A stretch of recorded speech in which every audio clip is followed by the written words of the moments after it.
Here it comes. Glad I went and remembered about the Gleeok now. Oh, I wonder if I've just picked all of the lizards. No, they respawn. Like they don't work like enemies.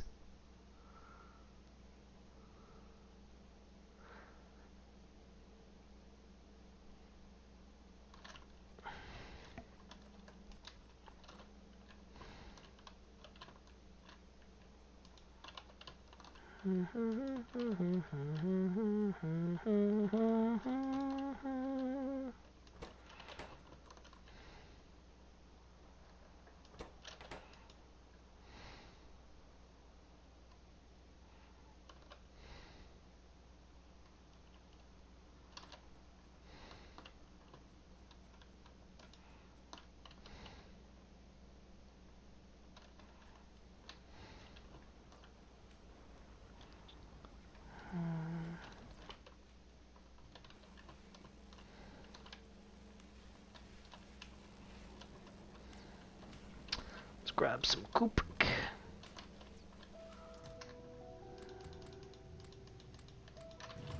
And some iron.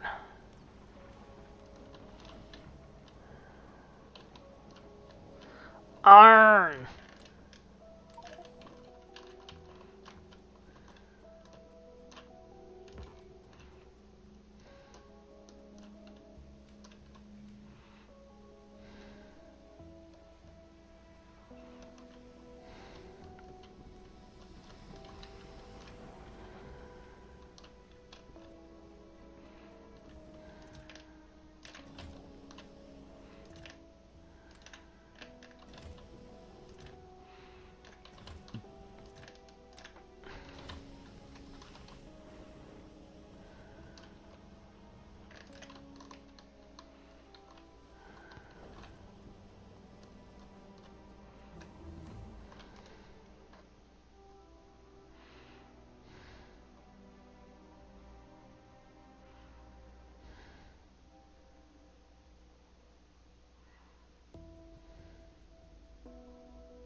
Where is blue science?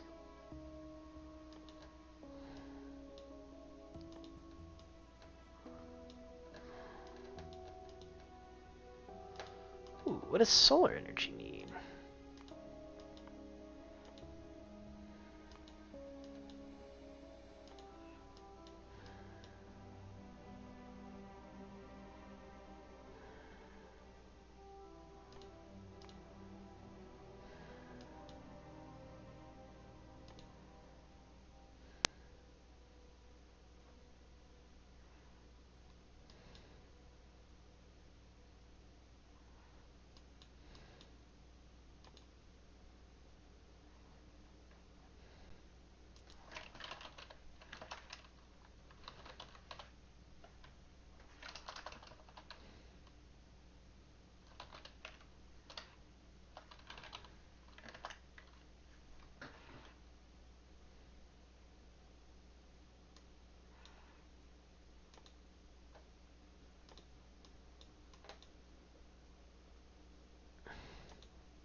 Okay.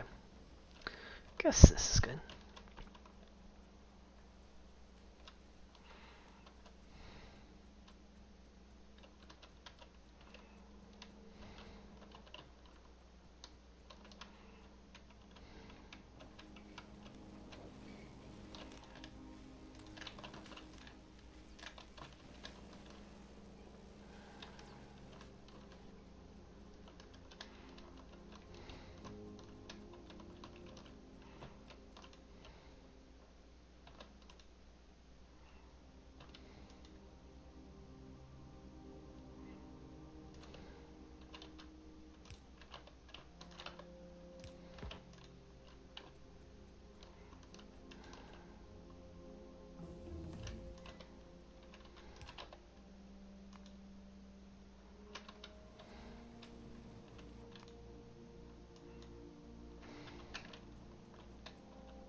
Oh, this isn't Hyrule Ridge. Where's Hyrule Ridge? I'm dumb. Near the ridge viral.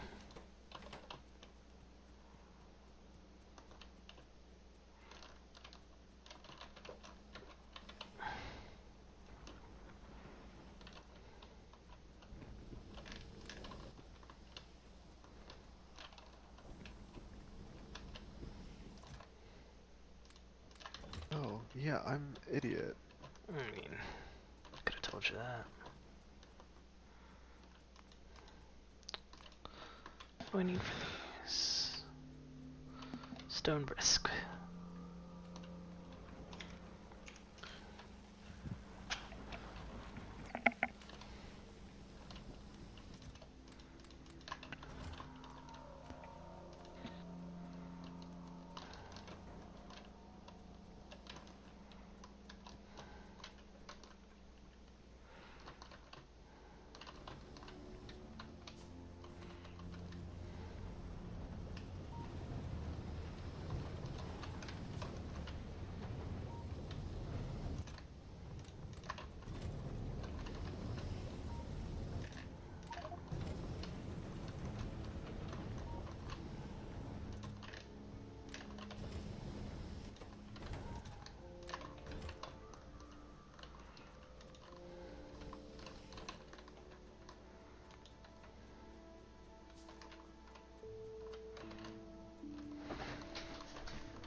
I can't believe they didn't put any puzzles in Zelda. True.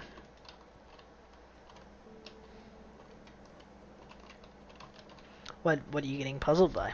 Or what aren't you not getting puzzled, Bart? Nothing, because there's no puzzles in Zelda. Listen. I'm listening! I'm trying to solve Miska's riddle.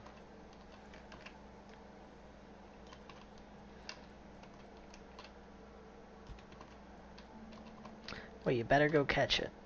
Try it. Try it.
Which of the riddles is it? The one about Ludvo's land. When the pillar meets the thing in the north. The south pillar's shadow meets the north Oh, I remember that one now. I remember it, We're and also getting how distracted. distracted by Q, turtles. I'm gonna dangle these keychains in front of you. No. No, nor. Jingle, jingle. Nor. Jingle, jingle, jingle, jingle, jingle. Oh, leave me alone. I want to help Signbird. Glad we're all calling him You Signbird can't now. see me anymore. Go away. You don't see me. I see I you, see you. man. But they don't see me. I feel you, man.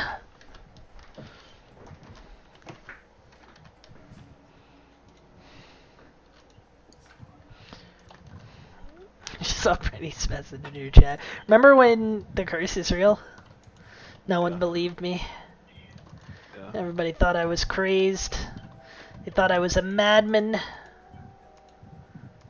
Well, they Stop were. reinforcing the curse. We're trying to get rid of it. You can't get rid of it by ignoring it. You have to sacrifice someone. Q. It's Q. We have to sacrifice Q. Sacrifice me. It's Q. We have to sacrifice Q. We have to.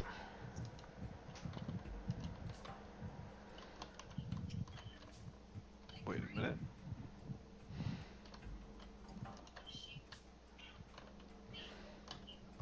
Tall enough. Too tall. It's too tall. Nar.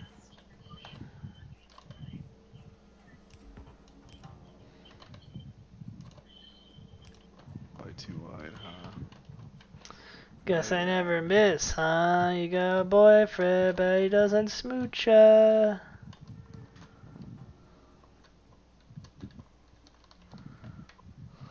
If I plug this in, is everything just going to start working?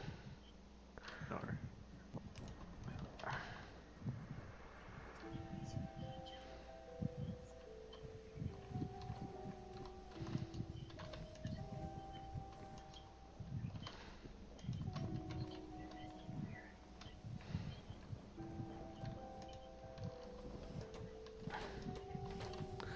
Oh no, because I didn't turn on the... Okay, this thing.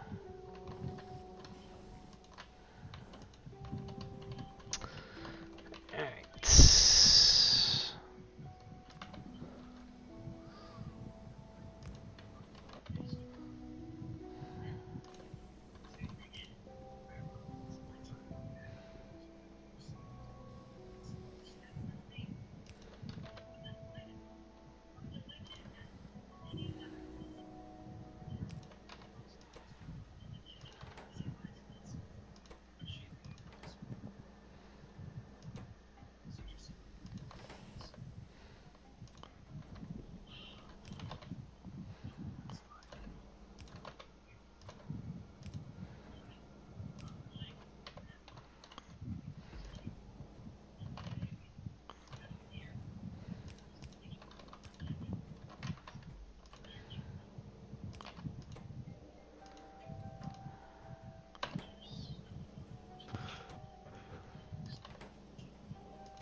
Oh, bother.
Okay, these need purified water. I didn't account for that on this side.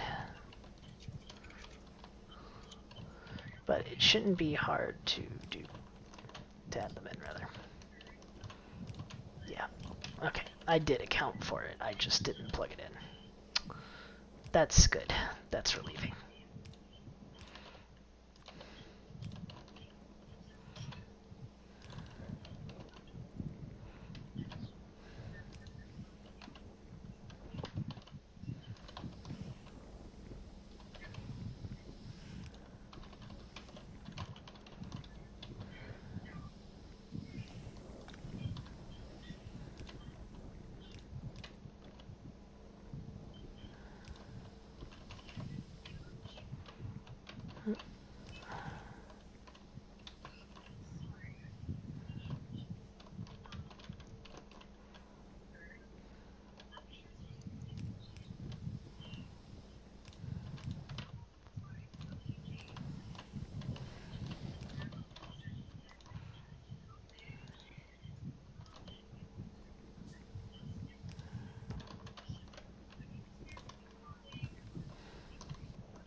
What do I want to do with this crushed stone?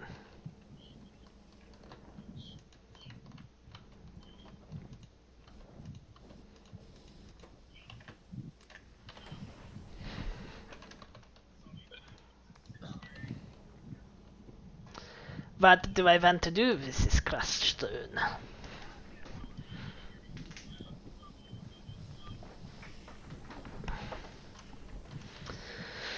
Oh, I don't know what to do.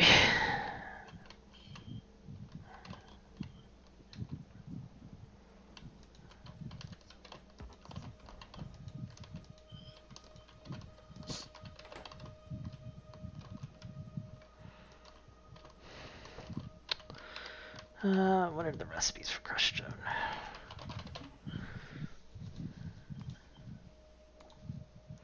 Mineralized water, stone, sand, slag slurry, calcium chloride that I can't make yet.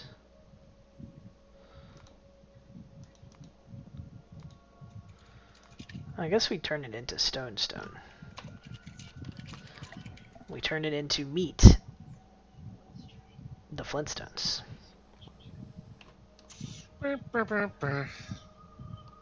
Thank you.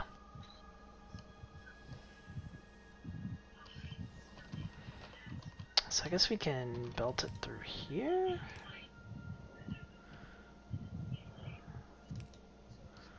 Without any problems.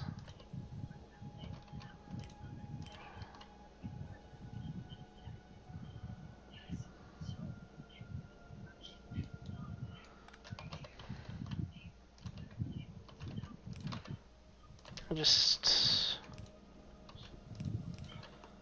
Where should I take it? I guess I could take it to where I'm taking the rest of the crushed stone right now. Which is...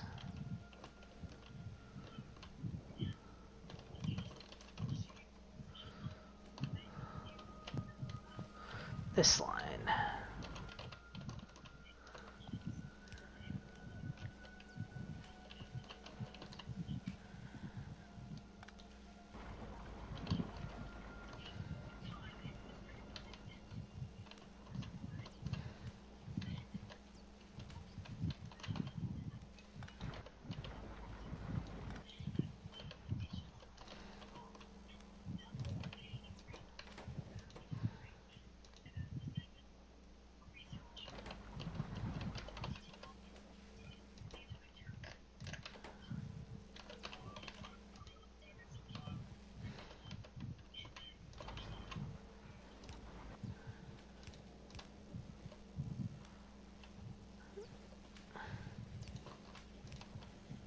No one should ever allow me to have non-standard grabby arms. It's never a good idea.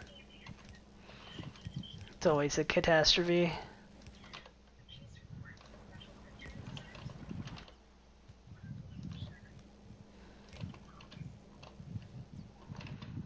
A catastrophe, if you will. Oh. You must. Oh. It's not a choice.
We got it to work. I'm a genius. Got what to work? Oh, The shadow. the shadow. Yeah, I think you did what I did. Where you just kind of held it up. Yeah. Yeah. You even had to tilt it. Oh, Well, that's I'm cute. using tilt controls. He thinks I'm Q. Oh, I'm cute.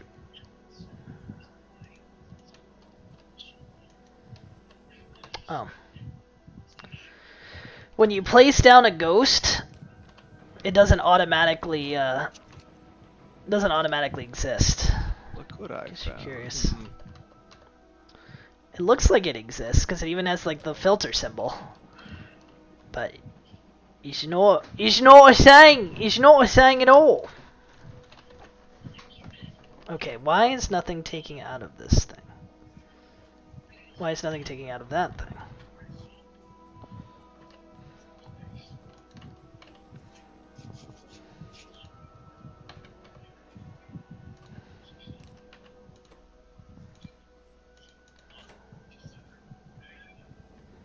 There we go.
Hmm. How about you go? Ooh.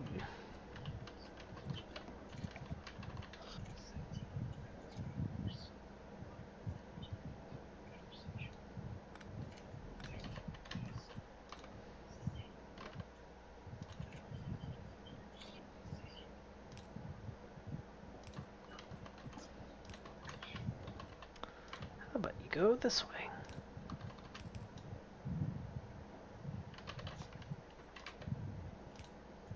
No, it doesn't fit. You know what they say, if it doesn't fit, I'm gonna You must have quit? freaking die. Oh.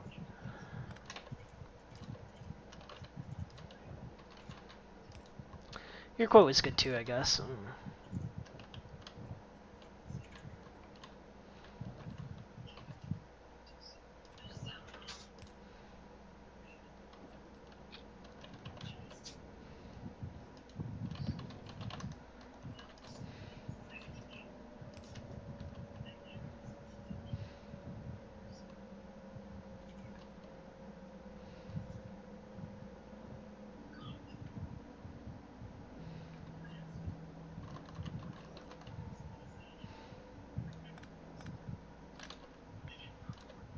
Oh, I can just do it like this. It's fine.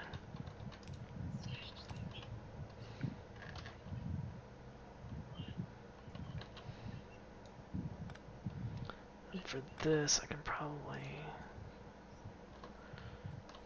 put one over here. Yeah. There we go.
Maybe for now.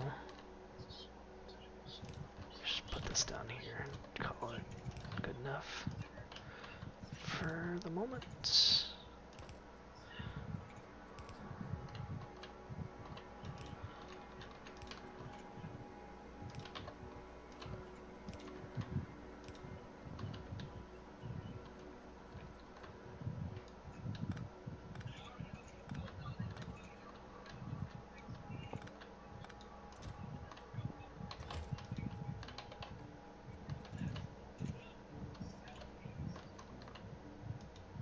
Oops.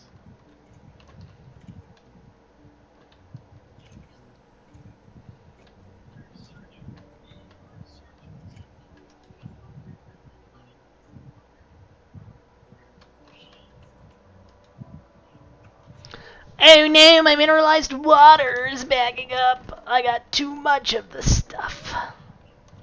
Get a load of this. No. Oh.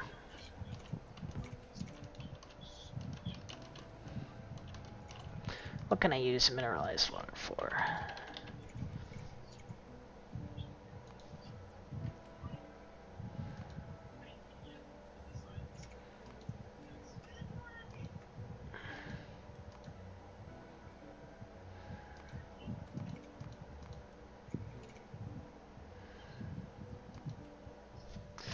Well, I guess for now I just need to dump it. Take a big old duty dump of it.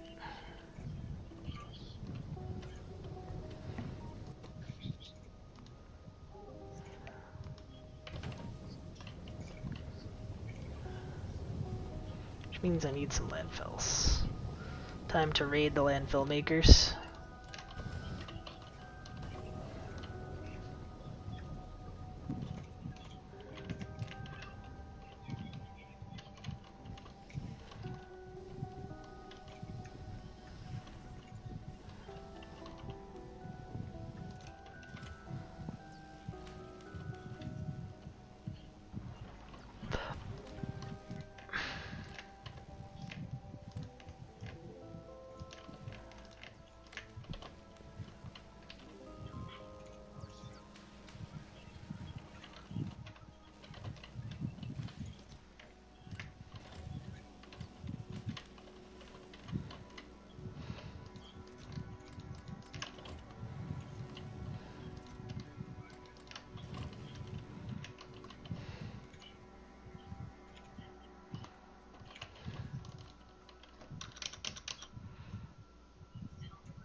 Where is my... Need an overflow valve. I'm gonna make a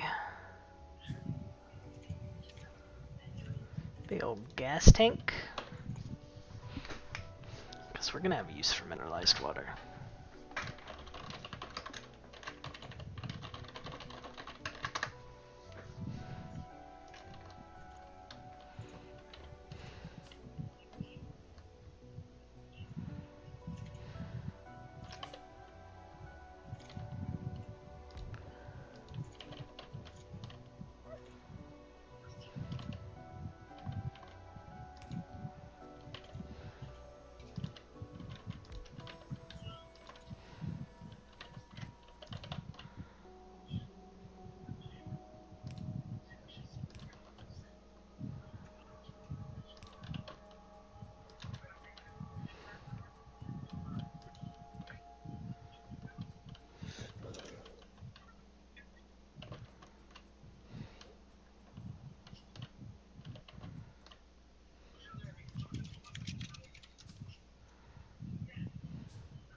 all these things are working again. Good. Alright, so we'll have to see what the next bottleneck is.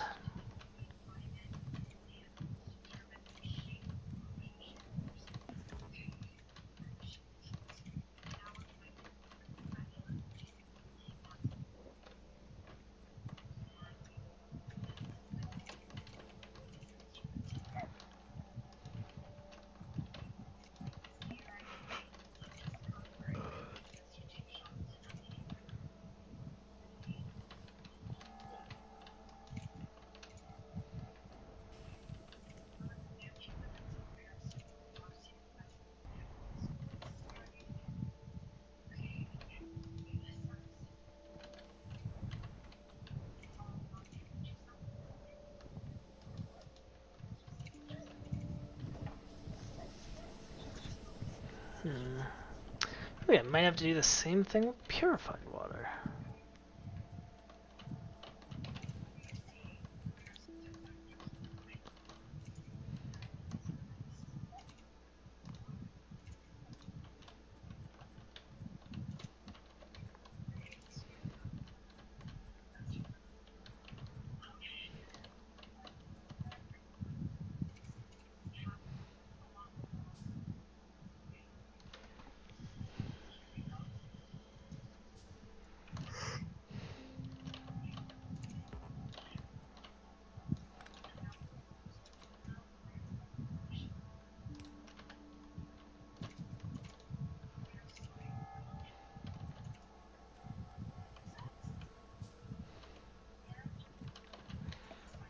So we should have 6 types of ore here now, right?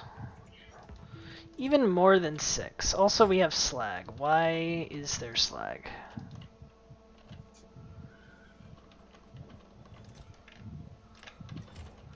Where is slags coming from? None of these things produce slag. There should be no slag in there.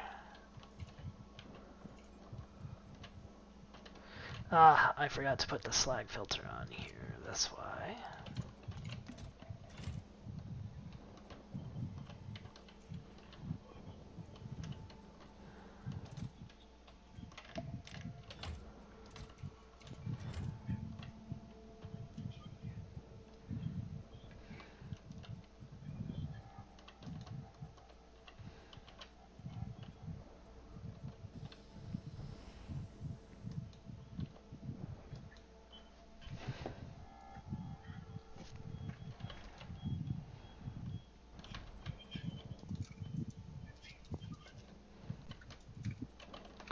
Don't I need to bleed off extra sulfur somehow too?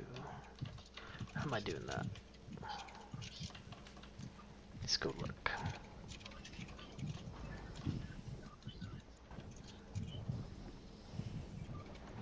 I'm literally burning it off if I have extra. Okay.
Obviously many more charcoal filters.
Whoops.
Oops, one away.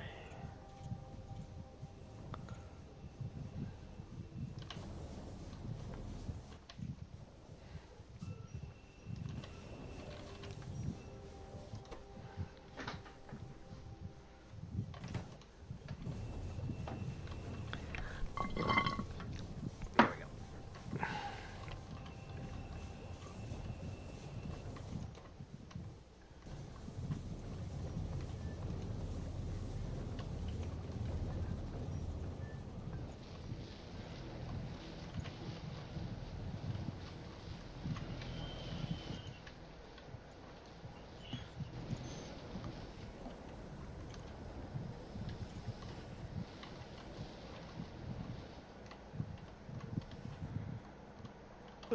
I'm tired. I think I'm gonna go to bed way early so that I That's don't have to take a nap nerd. Krong.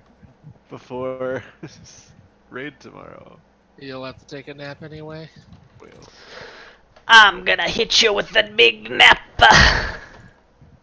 So I will see you nerds later. Bye. See ya, I suppose. Now I have to watch Ivan. What a burden. Yep.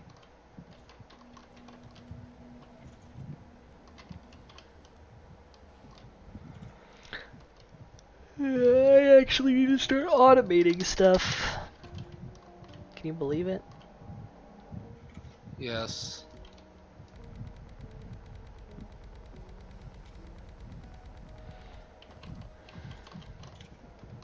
Me neither. That's not what I said.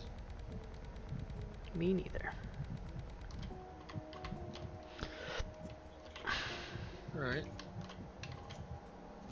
Back a moment.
I have burger.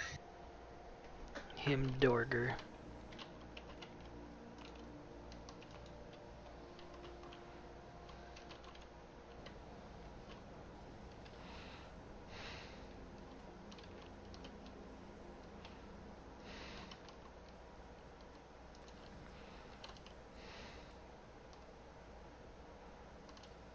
Do I want to bust the metals? I'm uncertain.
Alright, well, let's just assume for now that we are.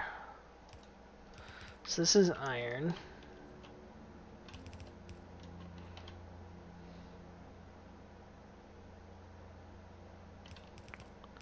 So this is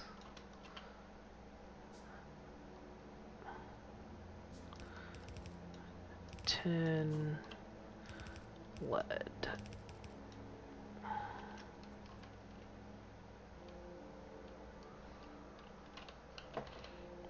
bronze. I don't think there's much you can do with... There's some stuff you can do with bronze. Fine. There's quite a bit you do with bronze. Fine.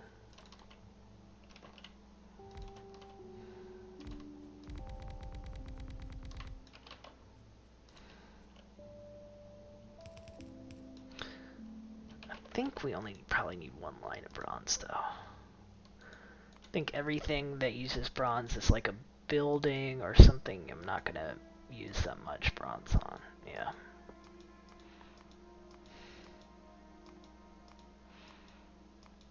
Yeah, nothing big uses bronze.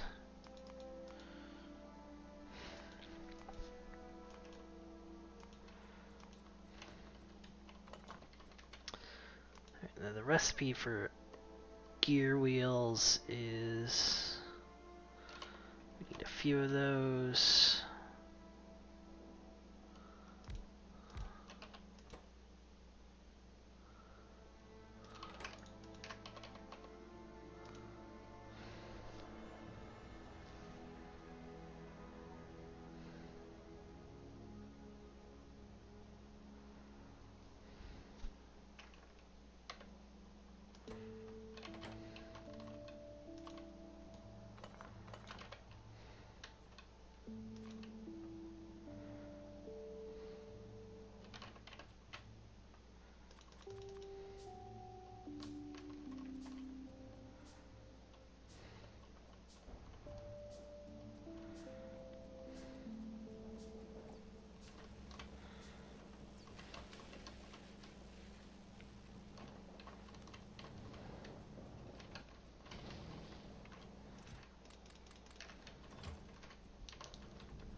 Can I make an electronic thingies? No, not too much.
this.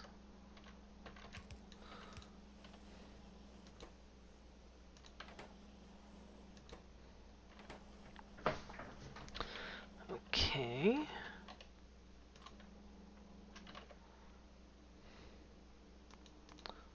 So it only takes 0.5 seconds to make 2 belts.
Okay.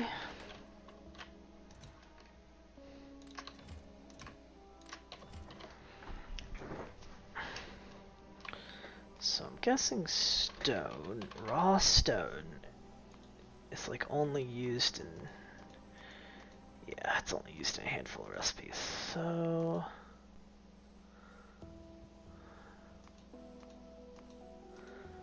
let me just assume that we're gonna sneak it on in there.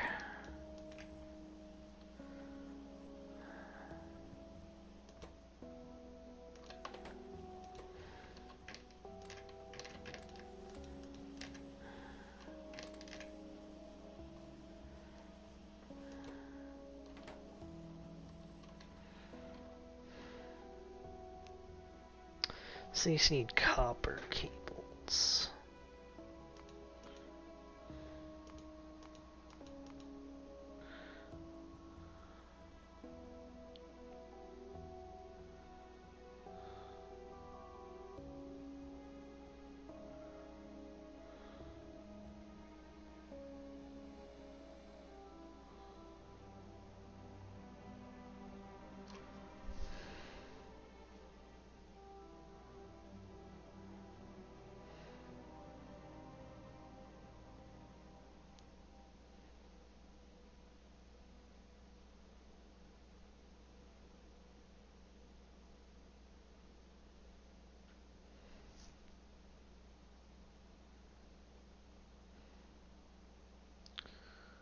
So 440, so 8 to 40.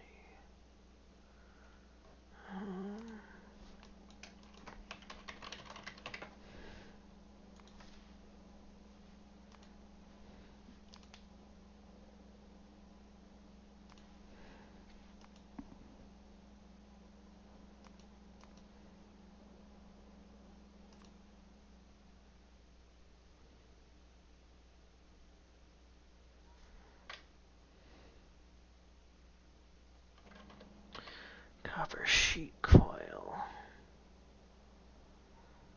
I guess copper wire coil is just kind of more efficient.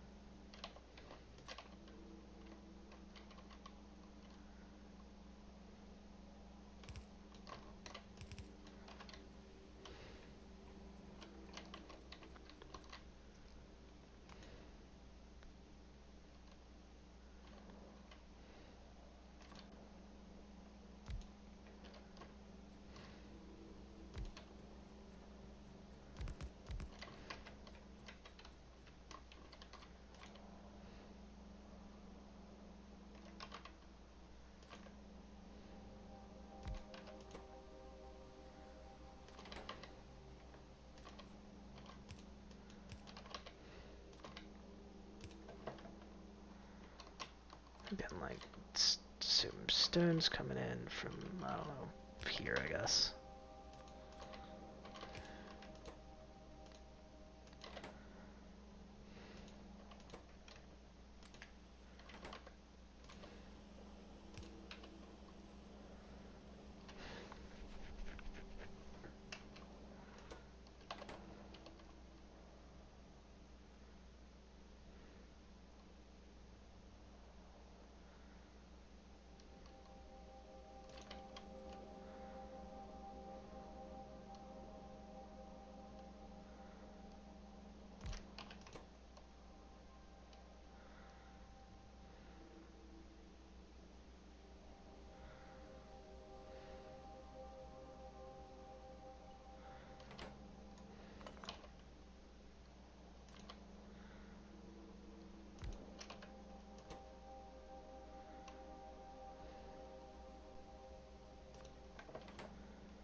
Copper cables.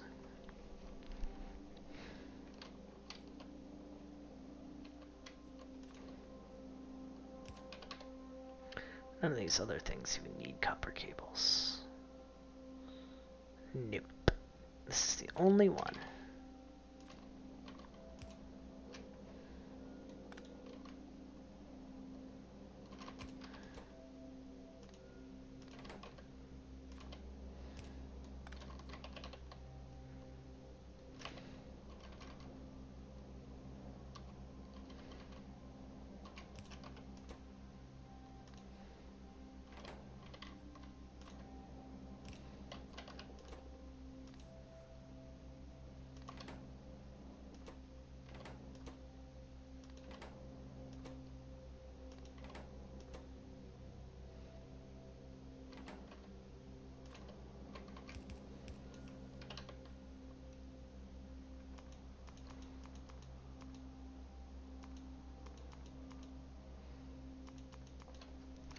Where the Sam Hill are my copper cables? They're there.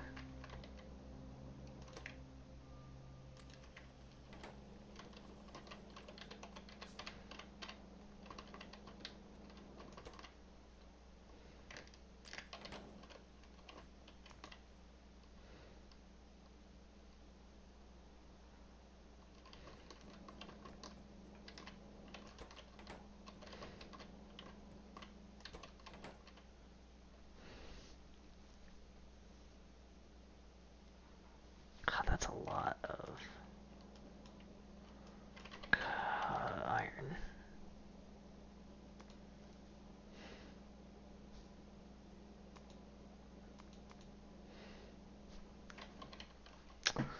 A lot of freaking iron, man. That's even more iron.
Go grab some tin.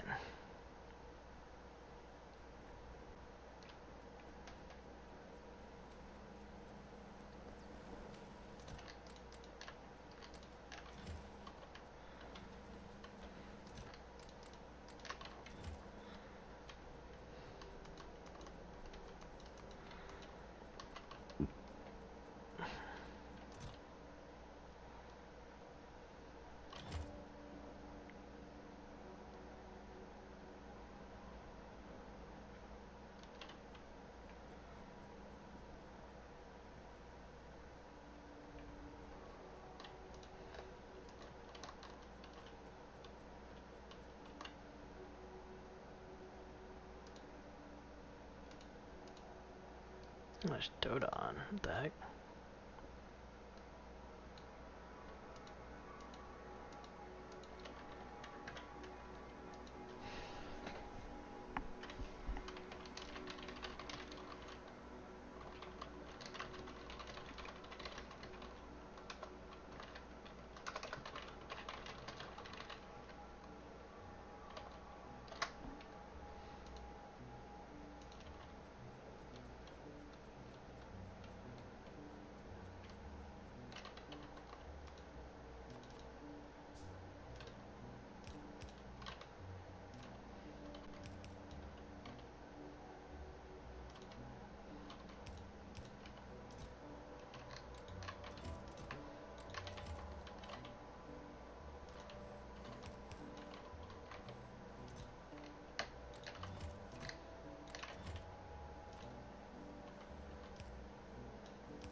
That's not too. That's not very slow at all.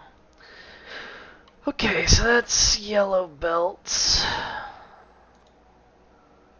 Underground belts aren't really any more complicated. They just need a lot of iron gear wheels. Splitters need basic circuits, which I think a lot of things need. Yeah.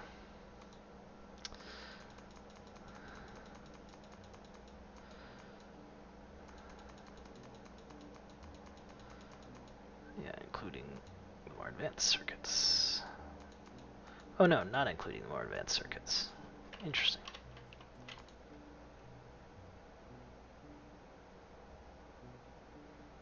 Oh, it does need it.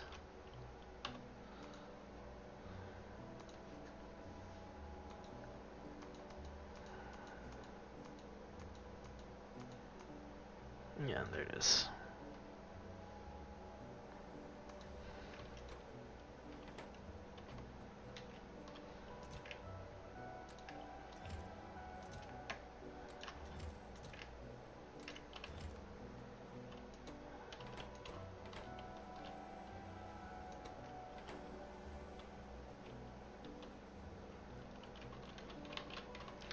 Alright, I kind of want to plug in the iron.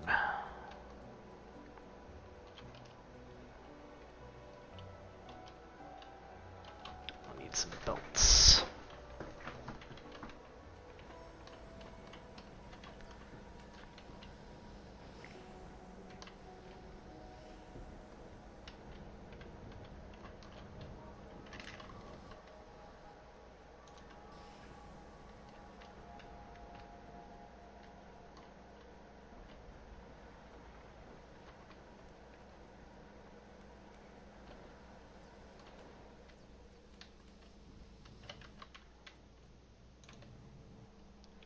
Would be a more tricky.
Okay, good. Sync by itself does nothing.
And then 10 is definitely the hardest one to exfiltrate here. But it doesn't have to be. Well, it kind of does have to be the hardest, but...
Alright, I feel like I need to get lucky here. I'll tap 8 mana, discard my final card in hand to get a random creature that costs 8 that will hopefully get me out of this. Let's see it. And...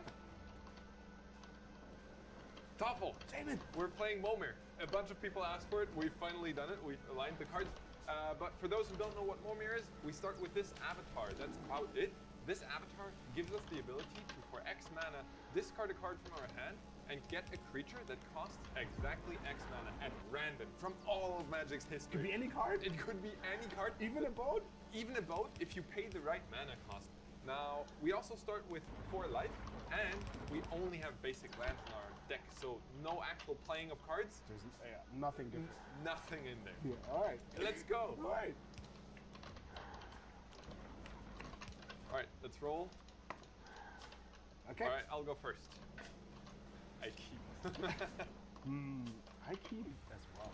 Alright, I'll play Mountain and pass the turn. You see how awesome this format is? You never money it. Like, Yeah. this, you never. Mountain, go. Alright, so if I remember my Momir rules correctly, I don't play a 2-drop if I'm on the play because I'll run out of cards too quickly. Go Yeah, ahead. the mat checks out that you actually want to get to 8 drops because they're the most powerful magic. And that means on the play you don't get tapped 2, so I discard a land. Yeah. And now I get a random 2-drop. May I give you your random 2-drop? Alright, let's see. Boom! Ooh! Harabas Druid. Tap, add 1 mana of any color to number of allies. Well, I do have an ally now. This is very powerful. Alright, 2-drop. your turn. Alright, I'll draw. And I also finally get to do the thing. I'll pay 3, I'll discard a forest, and... Boneyard Mercadex? Boneyard Mercadex's power and toughness are each equal to the number of other creature cards in your graveyard. How many creature cards do you have? 0. What is this? Bye! Alright. You live by the Momir and you die. Does this go into my graveyard? Nope, it's a token. You make a token. Bye bye, forever. Yeah, I guess the avatar does say to create a token. Good turn. This, Alright, my turn. Yes. Draw. I'll play a swamp and tap 4 to make another random 4 drop. Alright, may I hand you your 4-drop? When Mist Dragon enters the battlefield, return target creature. Well, I guess What was it about dying by the Momir? it didn't die. It flew away. Life is fragile, so it just. Well, that was a bummer. Alright, yeah, go ahead. I'll untap. Alright, I'll get a better 4-drop. I'm happy you didn't get it because I get to keep it. I'll show you how it's done. I'll tap 4, I'll discard a plains, and... Odric, Lunar Marshal. At the beginning of each combat, creatures I control gain first strike on the turn if the creature I control has first strike. The same is true for Flying, Death Touch, Double Strike, Haste, Hexproof, Indestructible, Lifelink, Menace, Reach, Skulk, Skulk. Trample, and Vigilance. Alright, So he himself doesn't have any abilities, so it's your turn. not yet. Draw. That's a good draw. I tap 5 and get a 5-drop. 1, 2, 3, 4, 5. Alright, you ready? Oh, I don't think so. Oh! Come on! Glorybringer, 4/4 flying haste. When you may exert as an attack when you do 4 damage to a non-dragon creature. I have a question. Yes. Is your Odric a dragon? No, it's not. I would like to exert my Glorybringer. Bye. Very fun. Alright, this Oh, one I is guess it's exerted now. Here it flowed exerted. Yeah. Go ahead. I'll untap. I'll draw. You see how much fun Momir can be? I'll play a swamp. I've got domain. Oh. I'll tap 5. I'll discard an island and hope for a good 5-drop. I mean, I'll see. Icefall Region. 5 mana. Obviously 5 mana. Creature dragon. Oh, can't be Glorybringer. It's a dragon. When Icefall Region enters the battlefield, tap target creature an opponent controls. That creature doesn't untap during its controller's untap step as long as you control Icefall Region. The second phrase, you're not going to cast any spells, but I'll tap that Glorybringer for as long as this one remains on the battlefield. Okay. So it doesn't untap. Yeah. Go ahead. Okay. Having mana is so nice. It feels like cheating. Getting the cards earlier. Alright, I play. Why was I even on the play when you get to do the cool stuff first? That's Mumia. I'll discard the planes and get a random 6. 1, 2, 3, 4, 5, 6. Bam! When Muxus enters the battlefield, reveal the top 6 cards of your Okay. Put all Goblin creatures onto the battlefield. Would you like to reveal the top 6 cards of your library? Well, I have actually no other options, so I will do it. Let's see. Reveal the top. Okay. And let's see. Yeah, it's only basic. No goblins. That just seems like bad deck building, Toffel. Well, go ahead. All right, I'll untap. I'll draw. You know what? Whenever I'm in the feature match area here, right in our studio, I draw. I'm excited to see my top deck until I remember it's Momir. It's only basics. I'll play a forest, and before combat, in case I hit anything with haste, the deep plays. I'll tap 6.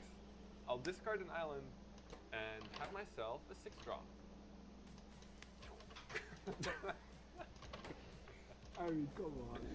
Colossal Dreadmaw, 6 mana, That's not even 6, that 6 trample. I mean, it's great compared to Moxos. Hey. I'll attack with my Icefall Regent, so you also go down to 20. Go ahead. Okay, well, I need something that beats Colossal Dreadmaw, which sounds hard to do. Play land and activate for 7. 1, 2, 3, 4, 5, 7. Boom! Ooh, 1 mana. Lotus Guardian. 7 mana, 4/4 flying.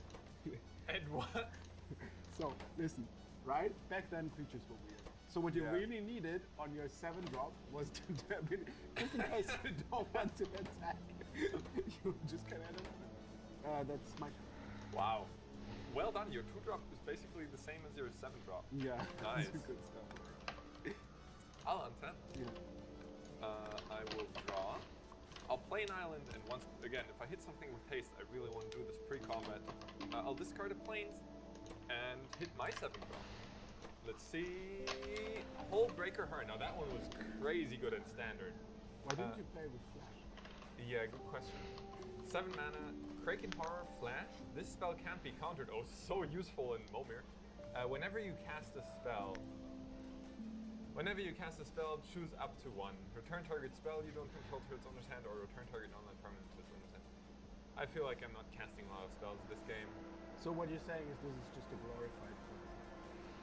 Now I'll head into combat and I'll attack with my Colossal Dreadmaw because I don't feel ready to give up my Icefall Regent yet to give you back your Glory Bringer.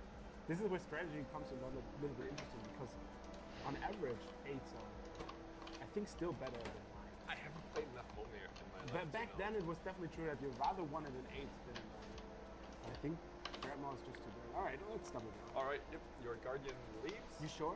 And Yeah. if I get a lot of goblins. If you do get a lot of goblins, I might regret not picking Maxus. That's your turn. Tap. Draw. Give me an 8. 8. Good. Break off armies. Okay. So that's an 8 drop. All creatures able to block break off armies must do so. Oh man. 10-8. I'll untap. I'll take my draw. I'll play an island as my 8th land. Alright, I feel like I need to get lucky here. I'll tap 8 mana, discard my final card in hand to get a random creature that costs 8 that will hopefully get me out of this. Let's see it. And... Oh! Oh my goodness. End Raise Forerunners Topple. It's a 7/7 Vigilance, Trample, Haste. And when it enters the battlefield, other creatures I control get +2/+2 and Vigilance and Trample until end of turn. Mommy is fun. I'll head into the red zone. What are you attacking with? The Icefall Regent, the Hullbreaker Heart, and the Endraised Forerunners. Now, just to remind you, the Icefall Regent is now a 6/5 with Vigilance and Trample. This is now a 9/10, and the Endraised Forerunners themselves, they don't get the bonus. They're only a 7/7. Ah, lucky me. So let's block with the break off armies and take as much. All right, so that's 9 + 6, that's 15. I go down to 5. The Forerunners die. It's your turn. That's layers 1 and tap 1, 2, 5, 6, 8, 9. Yeah. Discard the island. We got a random 9 drop. Ding, ding, ding. 9. Booyah! Woo! Oh, that untaps all your lands. So, Sakama. Vigilance, Reach, Trample. Reach. When Zakama enters the battlefield, if you cast it. Oh, it doesn't untap all your lands. I wanted to untap all my lands. 2 and red, 3 damage to any creature. 2 in green, destroy target artifact or enchantment. 2 in white, you gain 1. Oh no. I'll attack. Yeah, I'll block. Yeah. I'll double block the breaker. Then my breaker breaks the Eiffel's armies. Alright, so the regent dies, and your Glorybringer is finally ready to untap. I also tank 4. Okay, go ahead. I'll untap. And what I feel like I've been saying this a lot. I need something good. I'll tap 8. I'll discard my forest to activate Momir. And let's see another 8 drop. A Chroma Angel of Fury. Wait, why doesn't she have haste? She looks very hasty. Oh. A Chroma Angel of Fury can't be countered. Flying, trample, protection from white, and from blue. She has fire breathing, so for 1 red mana, I can grant her +1/+0 onto end turn, and she also has morph, which isn't relevant here. I guess I won't attack. My turn? Yep. Draw a card. So let me get a 8 or 9. 9. Alright, I guess it's 8. Alright, I'll discard an island to get a random 8 drop. 1, 2, 3, 8. Booyah! Ooh! Terrasodon. When Terrasodon enters the battlefield, you may destroy up to 3 target non-creature permanents. For each permanent put into a graveyard, this way, its controller puts a 3/3 green middle creature token into the battlefield. I feel like I want to win next turn, so we're gonna destroy all my lands and get 3 tokens. Well, we didn't bring all tokens in Magic existence today, but we did bring the dry erase tokens. So here we go. Oh, so you're gonna make me 3 elementals? Elephants. Yes. What do you think of my elephant? This looks like. It doesn't look like an elephant. No, at really, all. that is very good. Let me try also. All right. Just.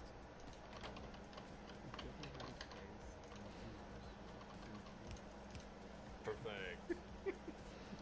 3 cool elephants. Go ahead. I'll untap. I will draw. Now, if I had drawn more mountains, I could activate her for lethal because your Zakama can't block her. I'm at 5, so Yeah. you Did she only trample? do 7 damage, so you're Yeah. missing 2 mountains. Yeah. So instead, I'll just do the thing. Discard a mountain and spin the wheel. Ding. Stormtide Leviathan. 8/8 Island Walk. All lands are islands in addition to their other types. Creatures without flying or island walk can't attack. No! Oh, that's awesome. I was like, all lands are islands. Who cares? My Chroma has flying. She can attack. Yay. How much left? 5? 5. And I can't block with Sakama. Nah, protection from white. Cool. Yeah, I'll block with Glorybringer then. Down to 3. Well, Go ahead. that makes it very easy. It's hit or bust. You draw. Keep hoping you draw. Yeah, like Always a basic. Doomblade. I could gain 6 life, which I assume doesn't get me any further. So we're gonna do a 6 drop. Jip, jip. This needs to get high. Boom! Demonic Hordes. I have no idea what the card That's Momia. That's the Momia experience. So for 6, it's a 5/5. It summons a demon. For tap, you destroy a land. is. Wow. But in your upkeep, you have to pay black, or this gets tapped and your opponent chooses a land you control to destroy. John, do you have 3 small? I do not have this. Let me tell you something, you do have 3 islands. Thank you. Well, yeah, anyway, I can't attack. Well played.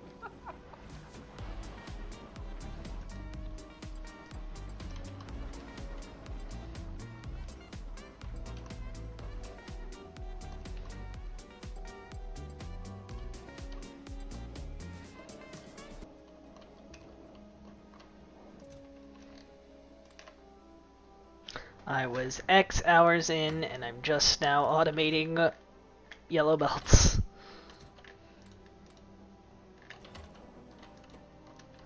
Welcome to Seablock. They cost a lot of iron, man. I didn't realize how much they would cost. Me iron. They cost me iron. Okay. I guess next. Well, I need to tree farm at some point. Maybe I do that now.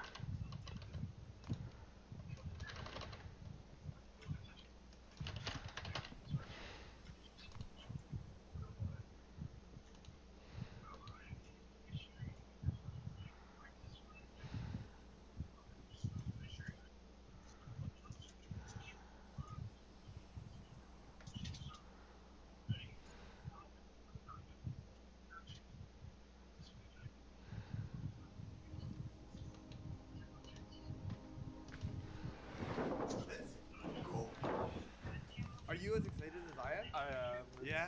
Oh man, I played so much COD back then. If Carl from 7 years ago could see Carl now, Oh, it's probably just like regular FNM.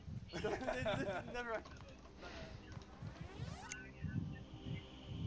Welcome to the Card Market Feature Match, the last bastion of paper magic. Today, we've grabbed nostalgic deck lists from the golden age of modern, Pro Tour Born of the Gods. Splinter Twin as piloted by Antiacchio against Jacob Wilson's Malira Pod deck from the semifinals of the Pro Tour. It's gonna be a spicy one. Let's see if we can rewrite history. Today, we're playing Retro Modern. Now, back in the day, Splinter Twin was the modern deck. You saw a modern, you knew Splinter Twin was gonna be represented somewhere. The whole deck centers around a combo that involves either Pestermite or Deceiver Exarch. Both of them can untap themselves when they enter the battlefield. Now, that doesn't seem very useful, you say?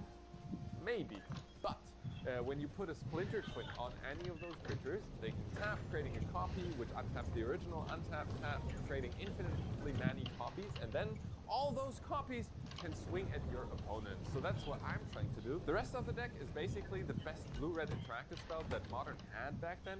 You didn't get to play with like Fury, Force of Negation, Counter Spell. No, none of that. You played Lightning Bolt, Remand, Electrolyze, Cryptic Command, and then when you had more mana available, you flashed those back with Snapcaster Mage. So this game is going to be really interesting because we're playing a combo deck against a combo deck, and what usually happens in that case is nothing.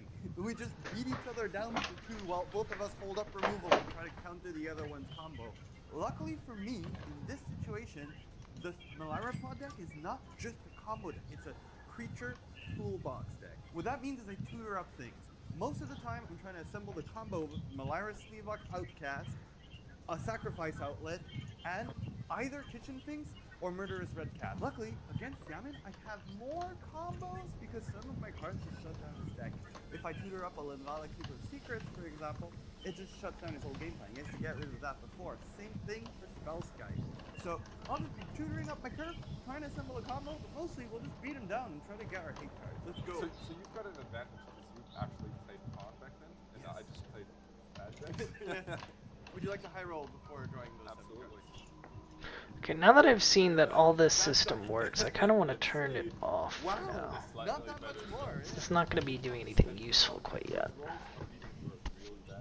This hand looks perfect for comboing. I've got the Deceiver Exarch, I've got the Splinter Twin, I've got Spellskite to back it all up on curve, and I've got the Serum Visions to find me my final lands needed. I'll keep this. This is classic Splinter Twin. Am I supposed to know what you're playing? Yeah, I'm supposed to know what you're playing, right? Yeah.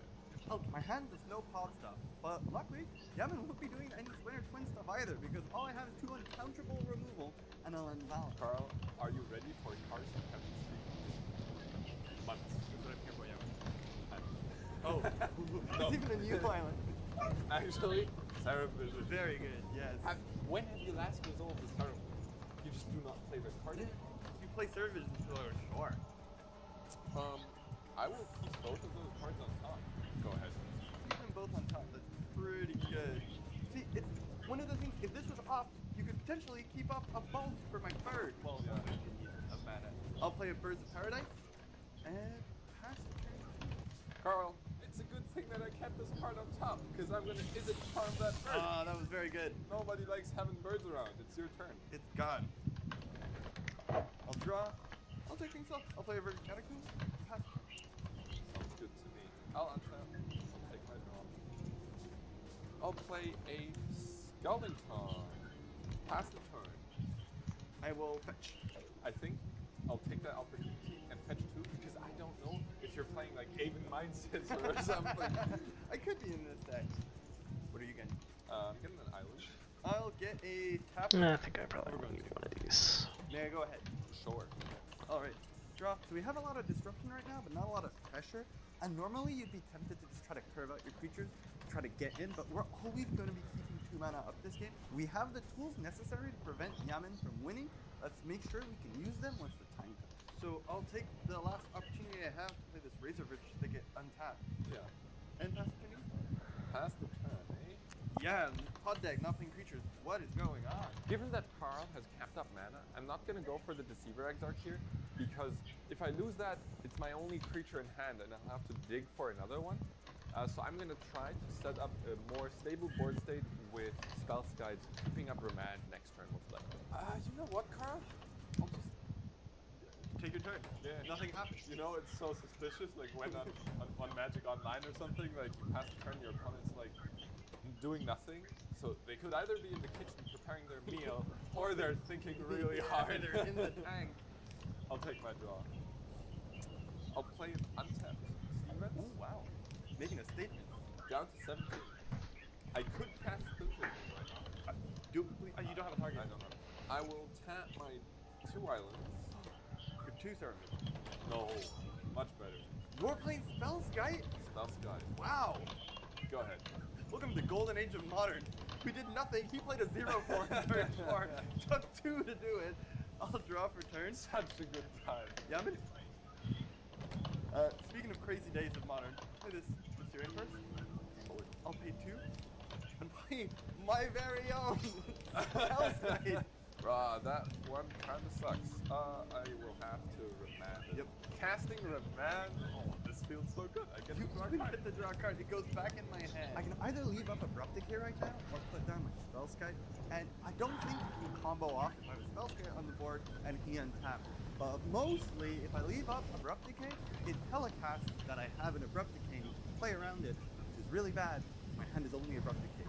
So I'll fetch. I'll just get a basic force. And you saw it coming. I'm gonna run it back again. Alright. I'll play with my Spell Sky. Sure.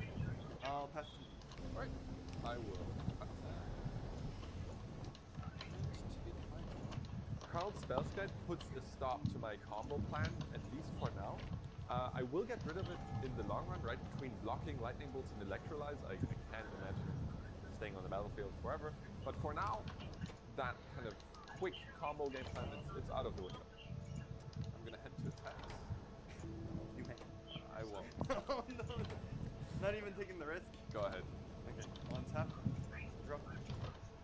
I'll play Mr. Raidcurse. I'm gonna take 2 life. No. I'll activate my Spell Sky. I will play a Bird. Taking 2. I heard this is a good card. 16, and given that this is a good card, I will have to Not good enough for an actual counter spell. Just going back to my hand. Yes, that happens. draw a card off the mat. Alright. Yeah, 2 walls tearing each other down. You know what? Go ahead, Carl. I don't mind. Great content.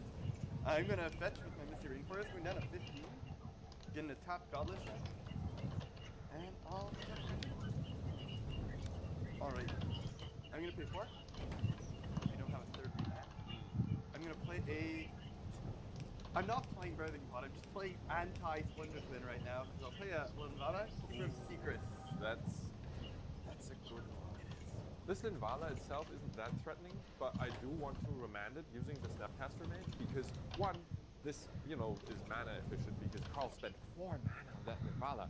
And 2, getting a Snapcaster Mage on the board is very good because it either threatens to get rid of the spell guide if Carl blocks, or it threatens Carl's life total, which might actually be a potent angle of attack going forward, since right now he's got a lot of hate against my combo. Carl, my supply of remand, Endless. it's endless. I will flash in the Snapcaster Mage, Okay. target the remand Linvala. Linvala goes back to my hand. I'll draw additional card. And I'll take 2 of the turn. Alright. Oh, sure. Yep. It'll be your turn. I'll untap. I'll take my draw. I'll head into the red zone. 13 is a pretty precarious life total. I'll block. Alright. Okay. Now, Carl, we've talked about Serum Visions as a card that we really haven't seen too much of recently. This one. Is it worse? 4 every 15 seconds. It is! Now, paying 3 mana for 2 for 1 Yeah. might seem outdated or something, but right now Feels real good. Clearing your board. Yep. 2 damage. Just God. Man. It's a true 2 for 1. In addition to this, I need to keep up the man. I'll play a spelling card. Go ahead. I've got bad news for you. Your remand is no good here. I'm gonna abruptly kill your spell stage.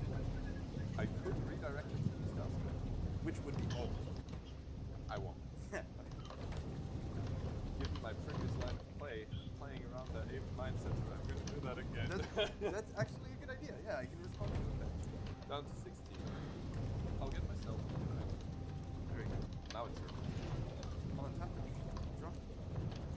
I will play a basic swap. Alright. And then I'm just showing you all the cards in my hand. Every turn I just reveal a new card. I'm gonna attempt to hard cast a reveal. Unfortunately, that resolves. Ooh. Neato. I'll pass it. Oh, let's see if it's something good. Feel free to pull. I won't.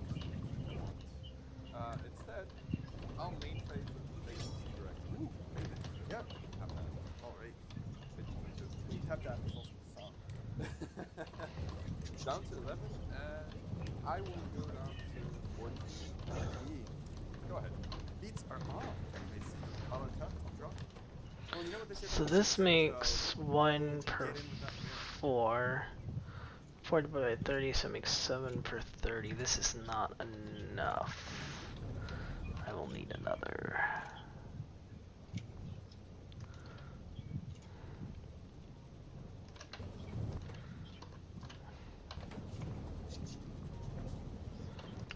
These each need 5 per 30.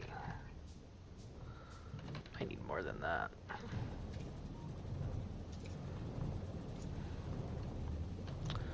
Let's just assume I'm gonna need 2 more of these.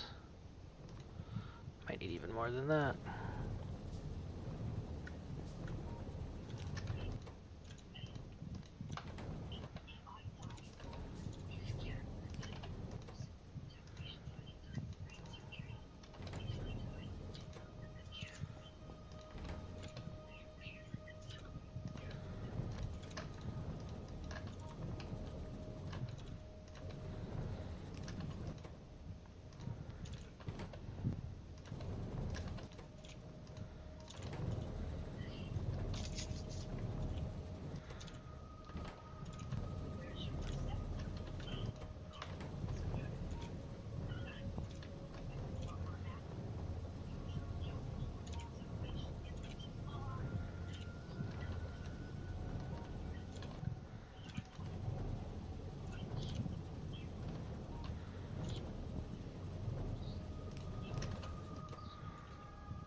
more belts.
Assume this recipe's pretty darn quick, right?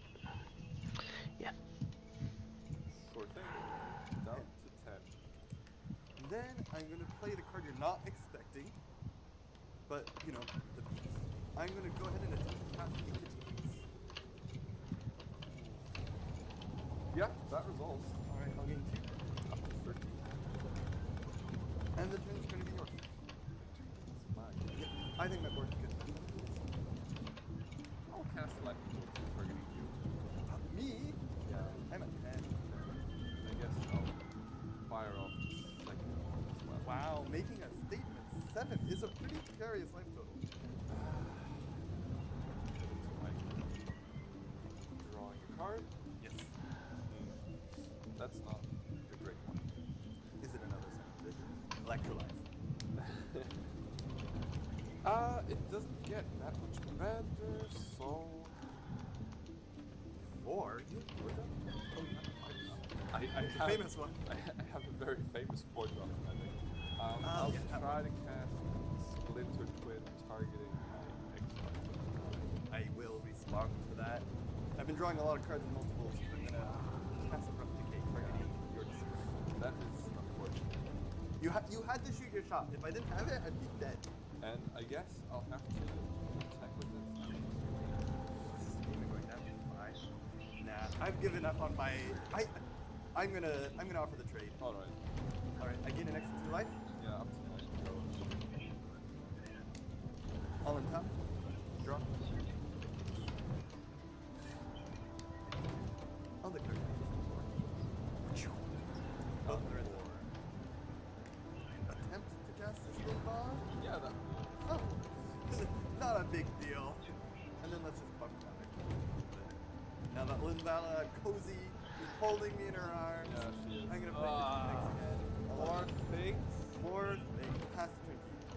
I'll attack. Complete island. Go ahead. Cryptic command is still a possibility. I'll take my draw. I'll declare attacks. Unfortunately, yes. No cryptic command. Past my window. I'll attack with everything. I won't block. You will lose the game. That is game one. For sideboarding, I've got a button.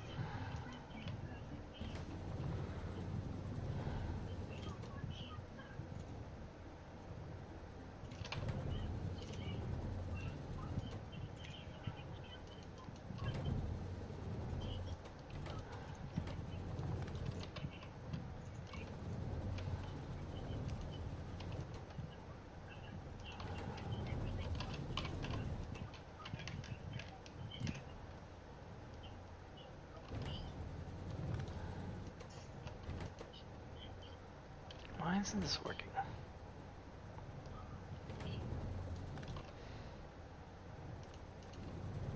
Maybe it has to be filtered?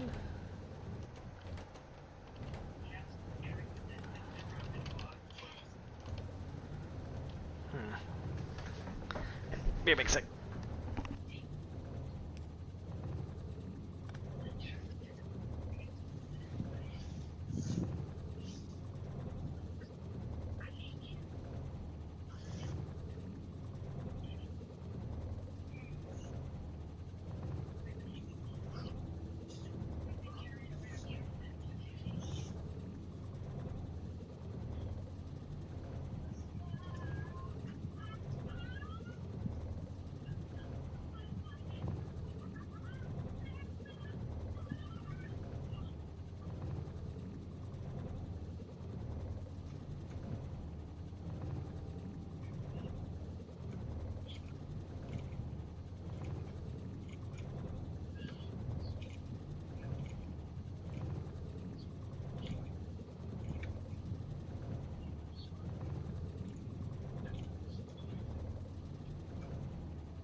I'm back.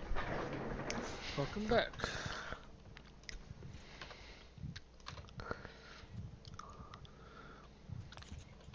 Farm your trees. I want to. You have to believe me that I want to.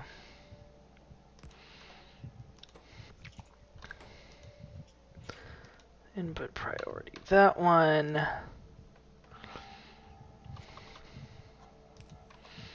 we'll grab from there and put it in there.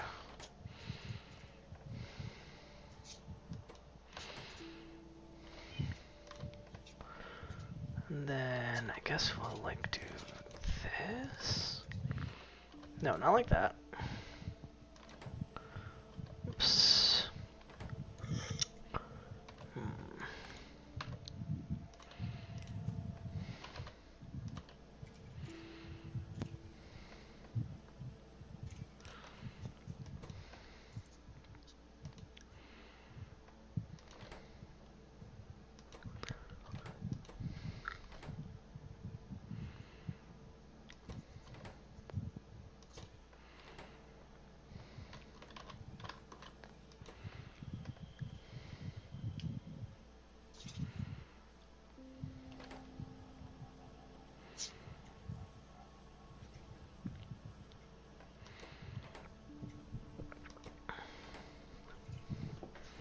Wait a minute.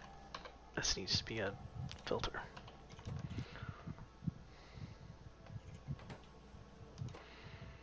Filter out the saw blades.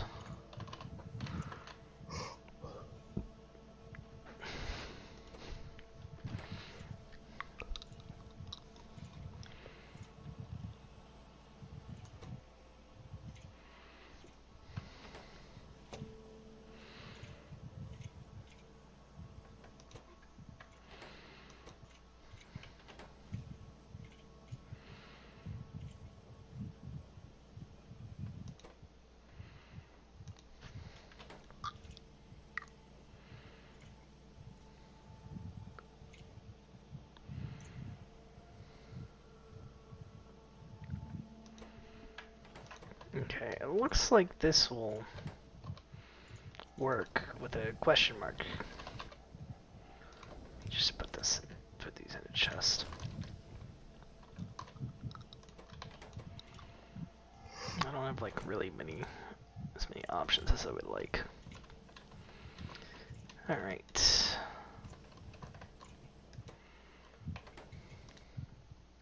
So how much wood am I generating? Red.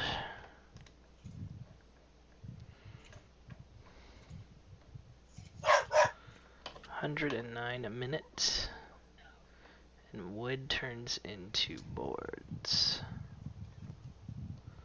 There's the barking dogs. I don't think it does. Wood turns into 2 boards. 2 boards per wood. Hey, it's fantastico. Mamma mia.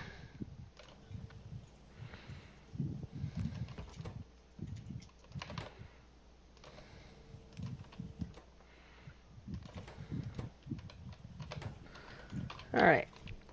We got borbs.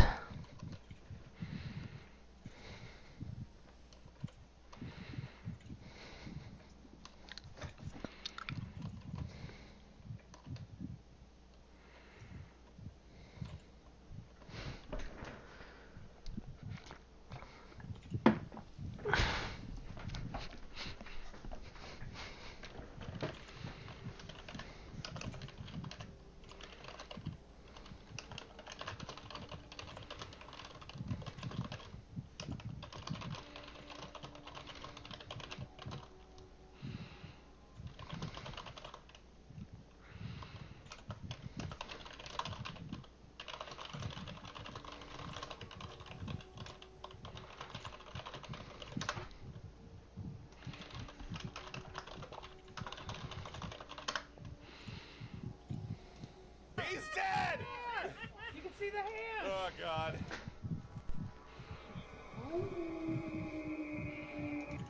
Every day we receive thousands of cherubim. Every day we receive thousands of cherubim.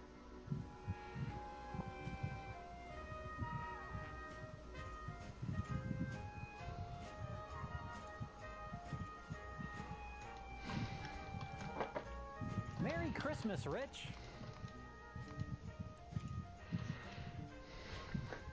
Well, it's become tradition on our Christmas episodes of Best of the Worst that we have some sort of gimmick, and this year is no exception.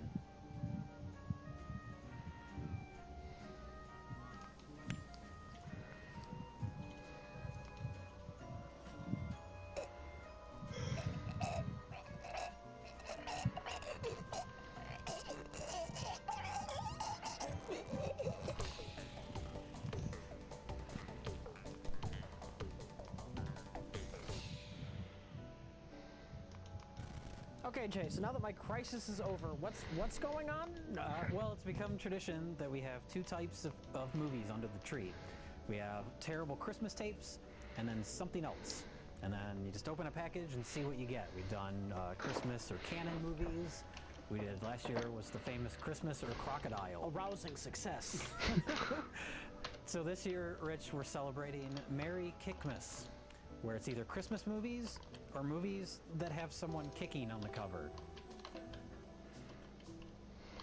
Okay. I was looking through our extensive library of tapes, and we have many, many movies where people are doing high kicks on the cover. So that's what we got.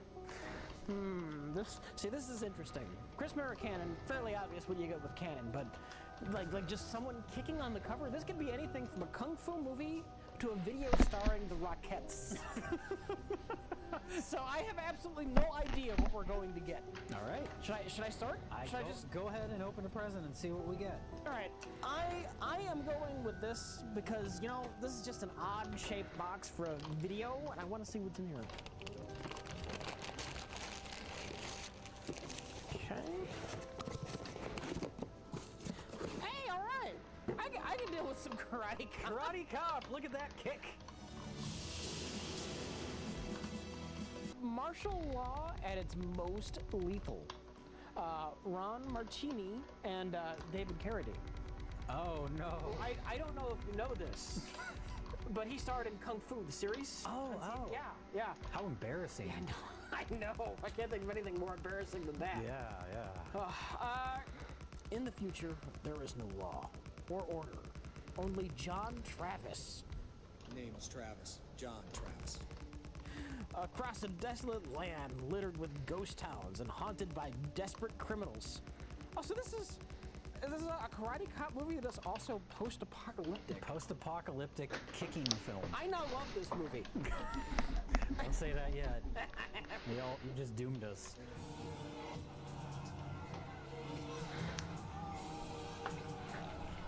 Travis and Rachel, a beautiful scientist he saves from marauding scavengers, search for a hidden crystal, a stone which will enable them to activate a dormant transporting device. Is they just trying to get off the fucking planet? Is that...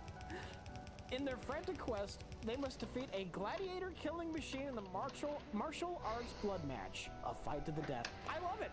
Well, this is either going to be an amazing piece of schlock or 90 minutes of people wandering around a desert and then 5 minutes of punching and kicking. Jay, this is Christmas. I have to have hope. Okay. Oh, look, we got a mutant! Oh my god. It's Slade Craven.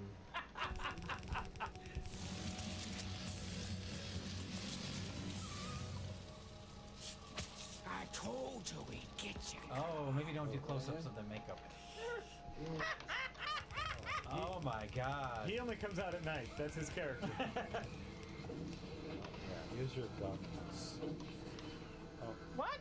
All the bullets hit the metal tailpipe.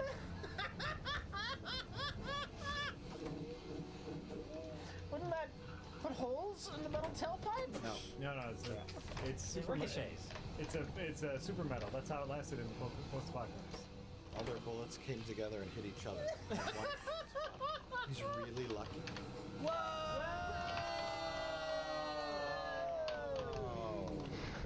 Rachel, it's Lincoln and his goons! Who's Lincoln? He's got Tess. What? What? It just happened right now. They're all so bad.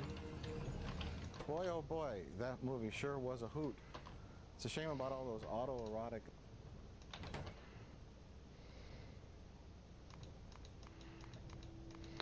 So this is a 1-second recipe that takes 30 copper cables.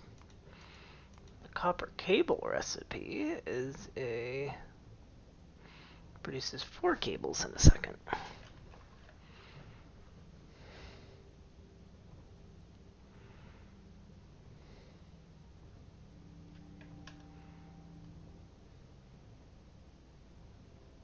That means 3:2 isn't a perfect ratio, but it's good enough, I guess.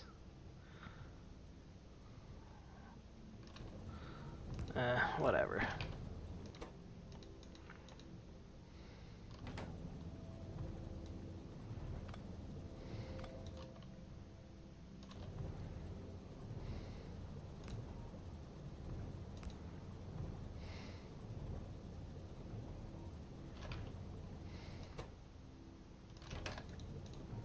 Oops.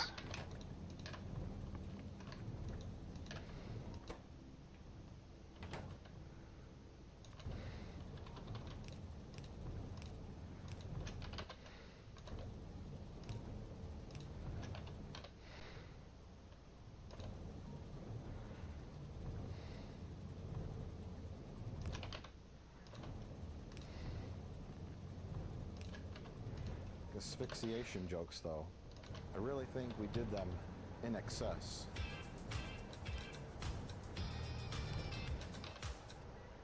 If you got that joke, please comment on this video. I didn't realize there was a joke.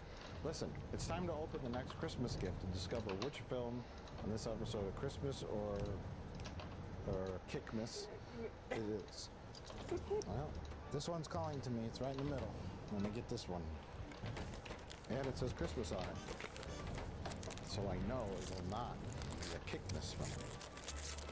Oh no. Oh no.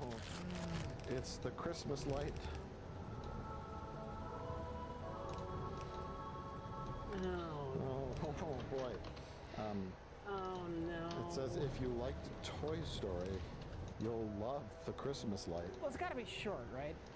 This has gotta be a 20-minute long piece of shit. It claims to be the first computer-animated Christmas story. 1995. We're at 22 minutes, Rich. There's more text than the Declaration of Independence on the back. Oh, you read it. That was fun. There is an actual quote, which I thought was going to be a quote about the movie, and it says, "Toy Story is in no way associated with the Christmas light."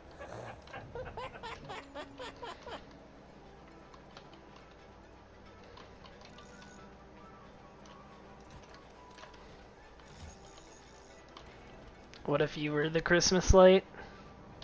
Wait, the brush only had one color on it. Christmas magic. Oh no.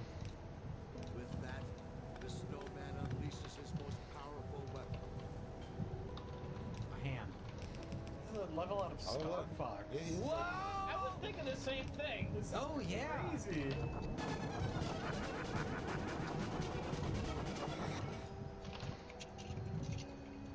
Whoa! I'm really there. 22 minutes later, Christmas magic, here we are. And Mike, I must say, Merry Kickmas and a Happy Knife Year. What? Happy New Year. Oh, for a second, it sounded like you said. Let's open this last present. Sure. How about this one? Yeah. Go ahead and open that one, Sure. Jack. What? Oh!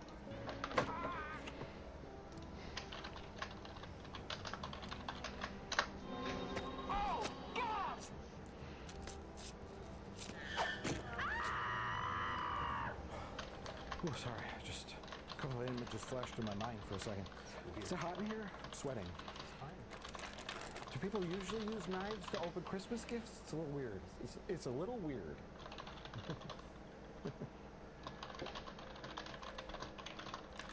Okay, officer. I mean, Jack. Moonstruck.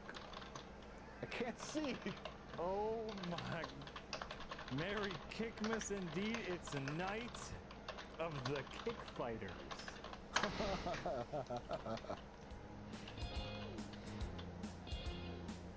It looks like that actor's face has been photoshopped onto a man with a better build. Is that me or?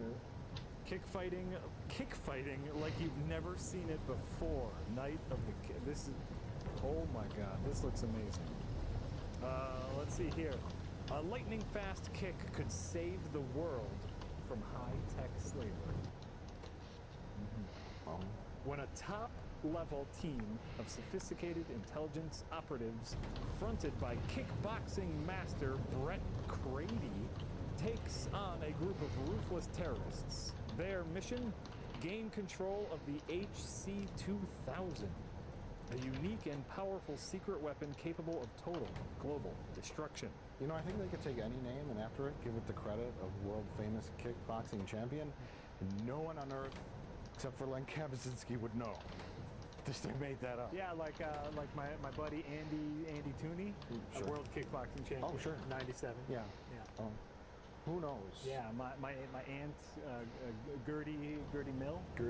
Gertie Mill. Okay, Gertie Mill is a female kickboxing champion. She's just a state level kickboxing champion in North Dakota. Okay. So not a lot of competition.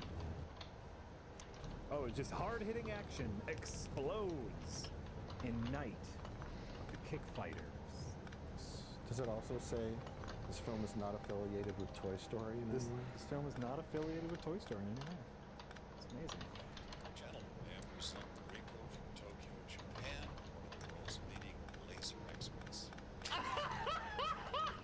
All right. Hi, I'm a laserologist. I like that they're shooting in a sound room. Yeah. There's where the recording booth is. Yeah. It looks sciencey. I'm okay with it. Whoa! Like, or some kind of sonic weapon. It might make sense. Yeah. Right. Someone's gonna get kicked. That was a knee. Kick fighter! That was a knee. That was a knee. That doesn't count as a kick. Oh no. Kick. One. Get him. Get him. Get him. 2, 3. Oh my god.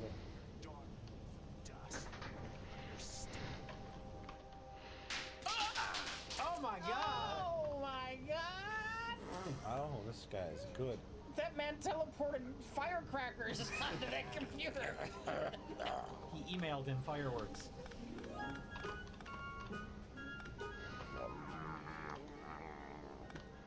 You sounded like suburban Sasquatch.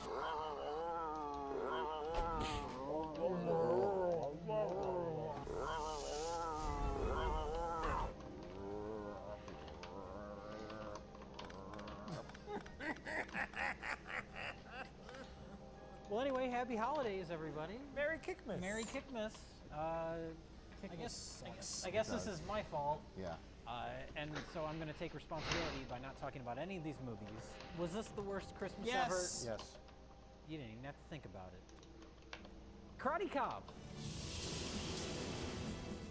Jack, explain Karate Cop starring Ron Macaroni.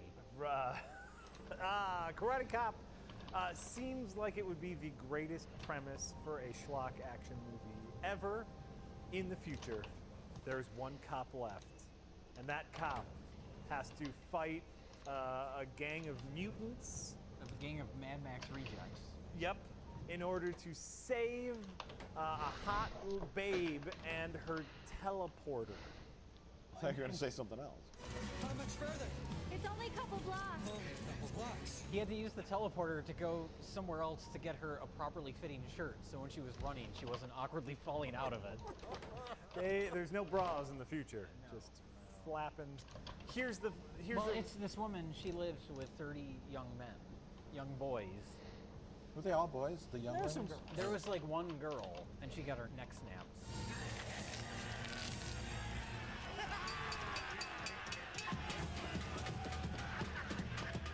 And I'm sure no bra girl was just like, oh, thank God.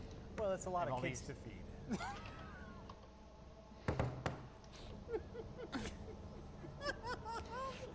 found the in-universe explanation. Yeah.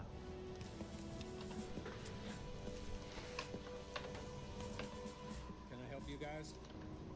Ron Mancini. Ron Mancini. Is that his name? Maricini? Mancini? Ron Marcini. Marcini. Yeah. Look, however you say it, he sounds like a pasta. Oh, the Ron Marcini. It's a Marcini. Who's your friends? These are the freebies. They called them freebies. Freebies. I assumed all the freebies were her children, but I could be assuming. They're just young boys that she's rounded up over time. Come on, Cal, what's bothering you? Okay, so anyway, why all these young boys would hang out with this girl is unknown to all of us. But, well, we have to say this first. Ron Marcini, he wrote the film, and he stars in the film. It's the kind of premise that should be a fun post-apocalyptic action movie, but it's executed by somebody's dad.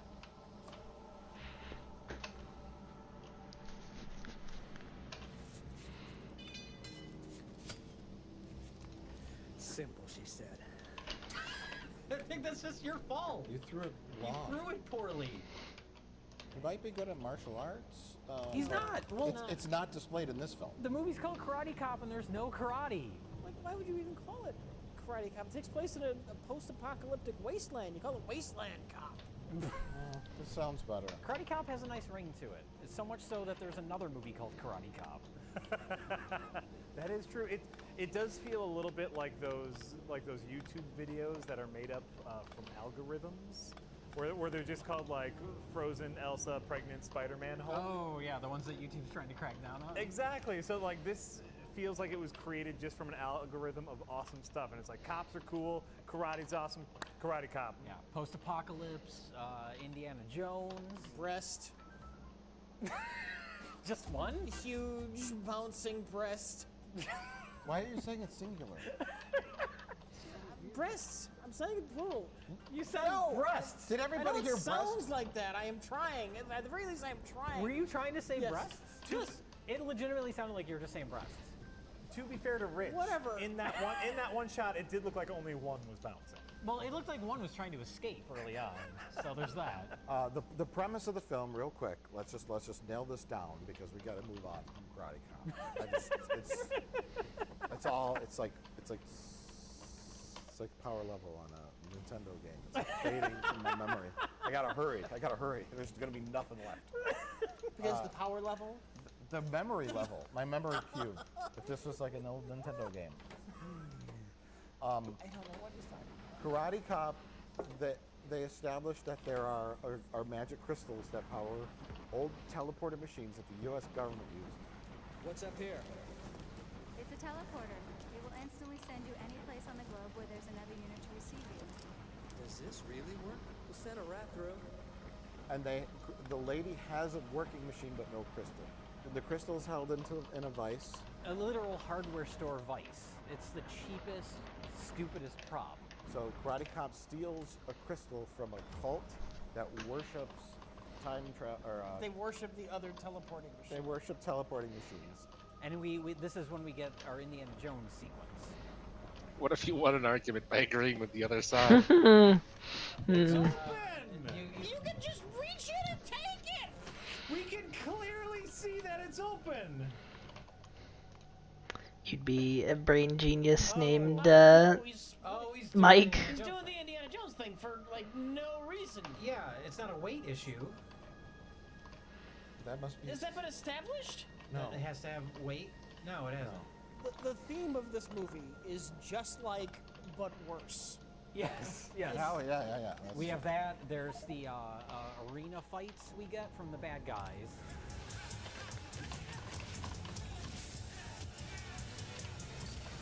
It's just like Escape from New York, but worse. Is that a new one, or Oh, is he this back? is so pathetic. I think on the script One- pages. I- this Yeah, was I supposed can to be. visualize what they're going for. One confirmed kick. Yeah. He was like the emperor, and there was gonna be thousands of people cheering as this gladiator. Oh, we have 0 extras. But nobody showed up. The bad guy goes to the chain link fence that they can't get through, and he gives a speech asking them to give up. Freebies, this is your Supreme Commander, Lincoln! He uses the scouts to terrorize Trade Town. We're not afraid. Just like Mad Max, but worse. Yeah, just walk away. He has a sexy lady friend who dances with a snake, just like a James Bond villain, but significantly more. I was gonna say it's just like Night of the Kick Fighters, but worse. The basic idea is this is obviously someone who loves action movies, loves B movies, and wanted to borrow imagery from those movies, but did not know how to properly utilize them. And he's a terrible action star.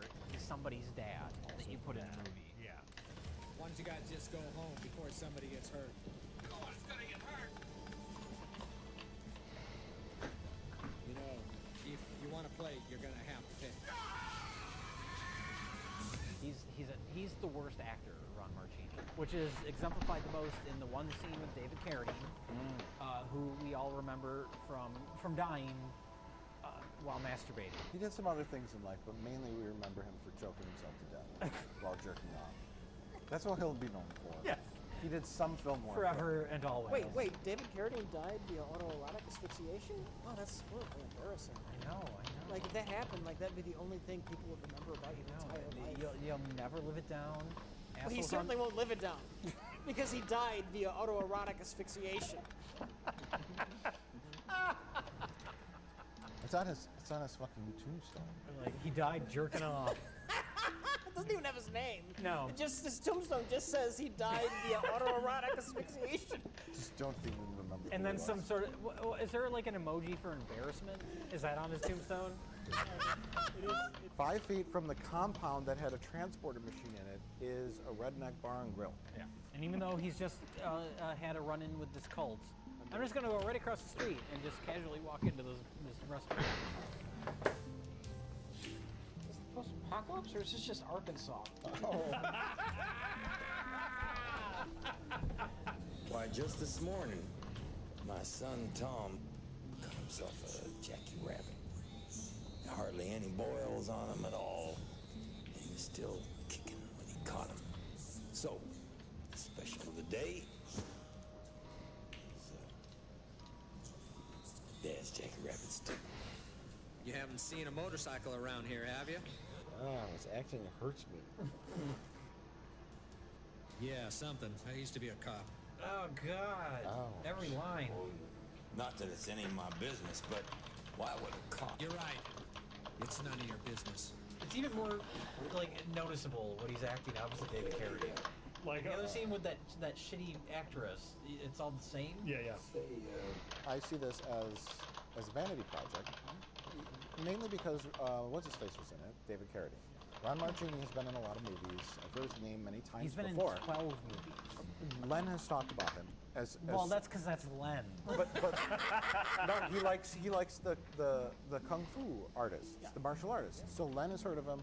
Him and David Carradine were probably in some films together. So David, you want to be on my film? I don't think Ron Marchini cares about the plot. I think it's just almost like a demo reel. But if it's a demo reel, or if it's an excuse to just get to action scenes, all the action scenes are terrible.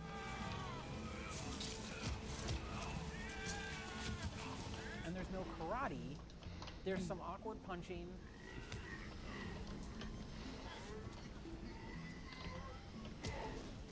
There's 20 kicks, we counted.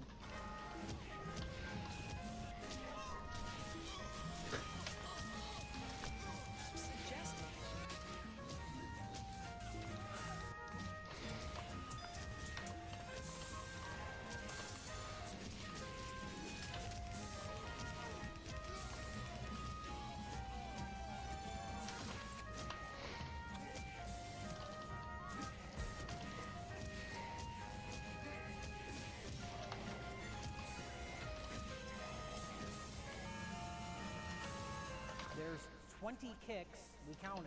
This is a movie where the plot doesn't matter, the acting is terrible, and the action is awful. So he failed at his own demo reel.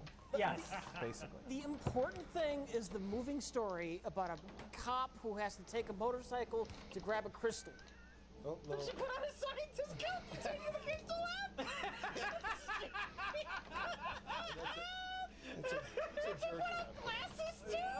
She put on clothes! It's a dirty lab coat. She's a scientist now.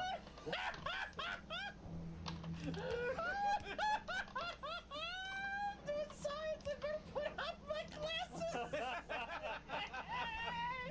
And Ron Marcini. R.I.P. Ron. Did he die? You know what? I don't hope for the peace part. Just die. Just rest. Yeah, go to hell. Oh, yeah, okay. Okay. Well, go to hell. You made Karate Cop. Did you know David Carradine died of autoerotic asphyxiation? Yeah. He strangled himself while masturbating. So did Ron Mariachi, only poorly.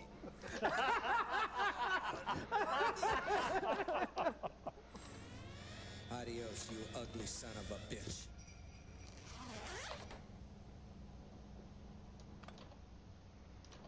So our next gift from Santa, the Christmas Light, our only Christmas film for the evening. Mike, please explain the plot of the 20-minute film, The Christmas Light. The Christmas Light is a bottom-of-the-barrel CGI, early CGI animated scam tape. Yes. Produced around or slightly after the time of Toy Story. But it's not affiliated with Toy Story in any way. It says if you like Toy Story, you'll love this, or something like that on the cover, and then Toy Story is in no way associated with Christmas Light. You might find that surprising, considering the quality of the animation. It's exactly the same as Toy Story. You might confuse who made a Toy Story with who made this.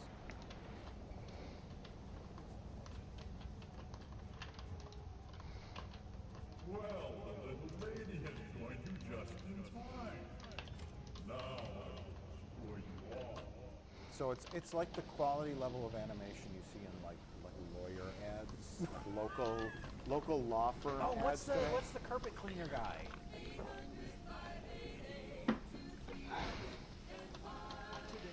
Or the general car insurance? Yeah. When it comes to car insurance, imitation is not a sincere form of flattery. Oh, we have to talk about the stock animation. Because it starts, I guess it's supposed to be Santa's workshop? Deep in the barren lands of the Arctic, there sits a compound.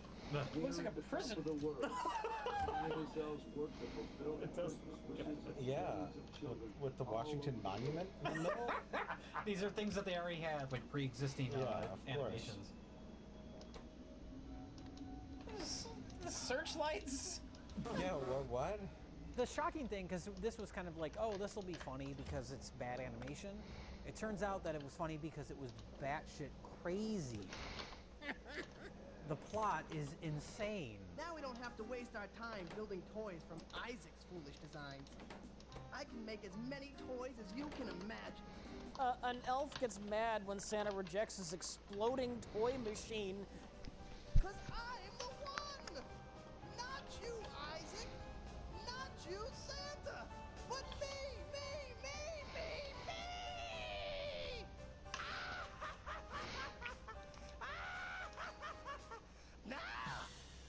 Wait, Did he just die? Burton's gone. did he fall off and explode? What? What? And then he falls on the ground, explodes, and is reborn as an ice sculpture that dissolves and turns into an evil snowman. Okay. I am forevermore no man. Will, the day you had your way with me. There will be no Christmas this year, not for any child.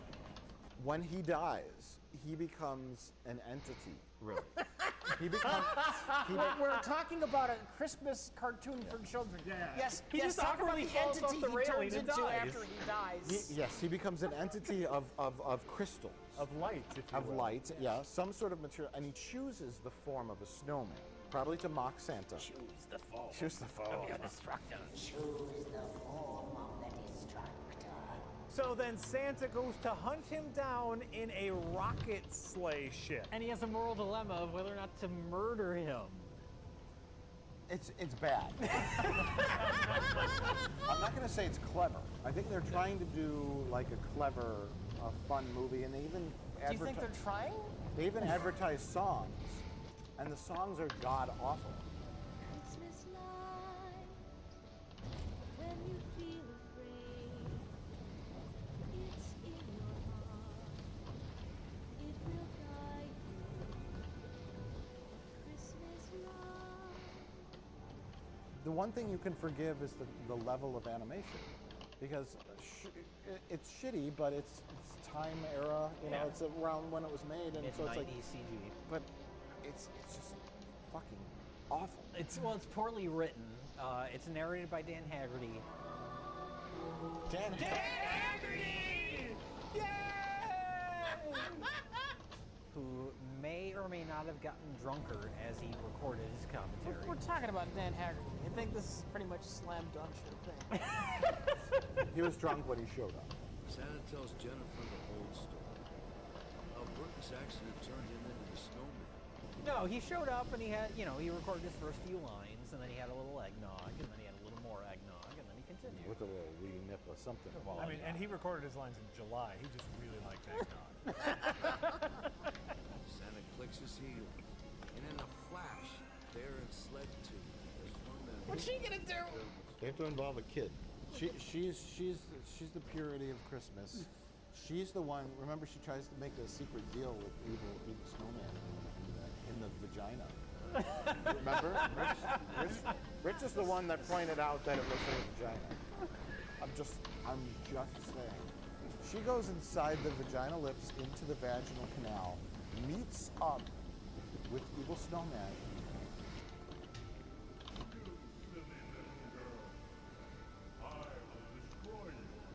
And says, "You gotta stop.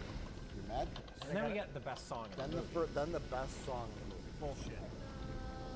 Christmas light is inside you, in your heart.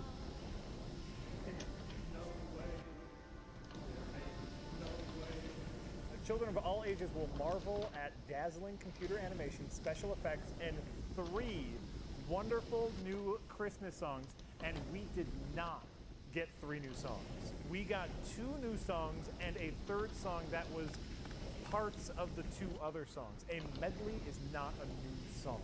No, it's not. Yeah, so I call bullshit. That medley, though, it does have a nice flow to it.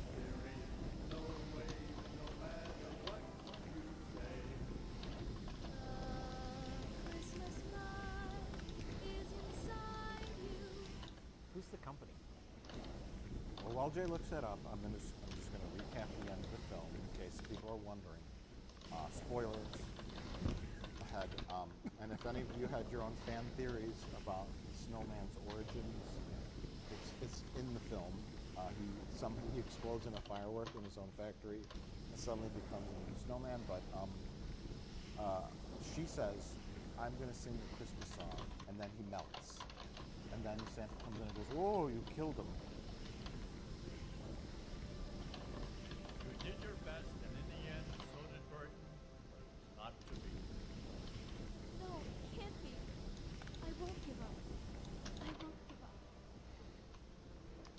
The evil of the snowman is gone, and I realize that you're magic is Christmas. I'm sorry for making trains that explode, and for being such a dickhead. And the moral of the story is, it's a film about family. Really, in the end, it's a film about family. It's a But lot. it keeps subverting your expectations. It does subvert your It expectations. keeps you engaged that way. Like when Santa's sleigh had a little robot that that tried to murder the snowman. I didn't expect that. I expected it to just be a sleigh. You know, a normal sleigh with reindeer. Right. Rocket ship. And then when our female protagonist joins forces with our main villain to seemingly go somewhere new, but then our villain continues to be a bad guy. It gets a little muddled, but I think that the overall message of hope is there. Well, the point is that's subverting your expectations in and of itself. The point is that subverting your expectations in and of itself. So when he does it, he gets to take it again. And when I do it, it's fuck you. I corrected Jack too. I just don't correct you because then we use it in the video. I was gonna make a Star Wars joke, but it's over now. Rich keeps cutting me off. So I'm the bad guy. You subverted expectations by cutting me off.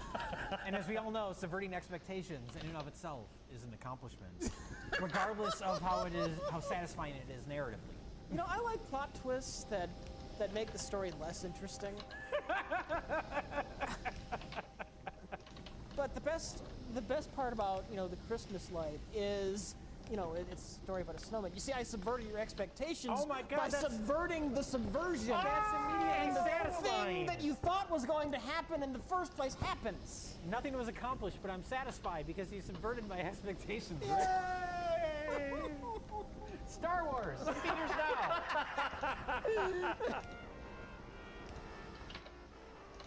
Oh, the tape's trying to kill itself.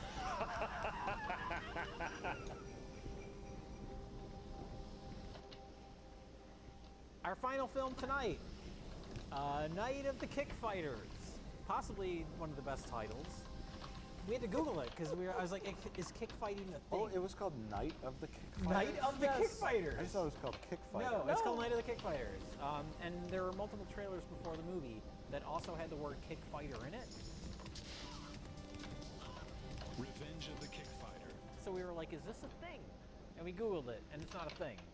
It's just a severe limitation of creativity. Yeah, I think it's just AIP. They decided that kick fighters was going to be what we're going to capitalize on this They thing. cornered the market on kick fighting. Yeah. They'd heard kickboxing, the term, once, but they tried to remember what it was. They just got it wrong. I saw that thing on the TV in Singapore, that kick fighting. Yeah. So Rich, we need 6 films with that title in it. So Rich, what is Night of the Kick Fighters about? Well, you know, contrary to what you'd think based on the title, it is not a movie about a large group of kick fighters who just invade a small town and just start kicking everybody. And the locals have to survive the night and avoid the deadly feat. That's kind of what I was hoping for in my heart of hearts. I was hoping for more badly photoshopped faces onto muscular bodies. We don't get any of that. The story of Night of the Kick Fighters is Adam West, God rest his soul. R.I.P. He makes super laser that doesn't shoot people. By utilizing a new SDI laser technology, the striking power of this weapon will outlast anything we've ever built. Oh, I can listen to him all day. I just picture him like reading the line. Yeah. And the bad guys want it, so they kidnap his daughter. So then Adam West hires an old, dopey-looking guy who's gonna get together a team of specialists with very, you know, well-defined skills, and then they just run around a warehouse in black for an hour, and then I don't know, a car drives off a cliff. You need it established before the fact. We need somebody who can get through this lock. I know a magician who's a world's best lockpick. There's nothing specific that he does. At one point, he does like a poof, like a flame in front of a guy to distract him, and then he pulls out an inflatable dinosaur, which has nothing to do with magic. Classic What the magician. fuck was that? That's all they had.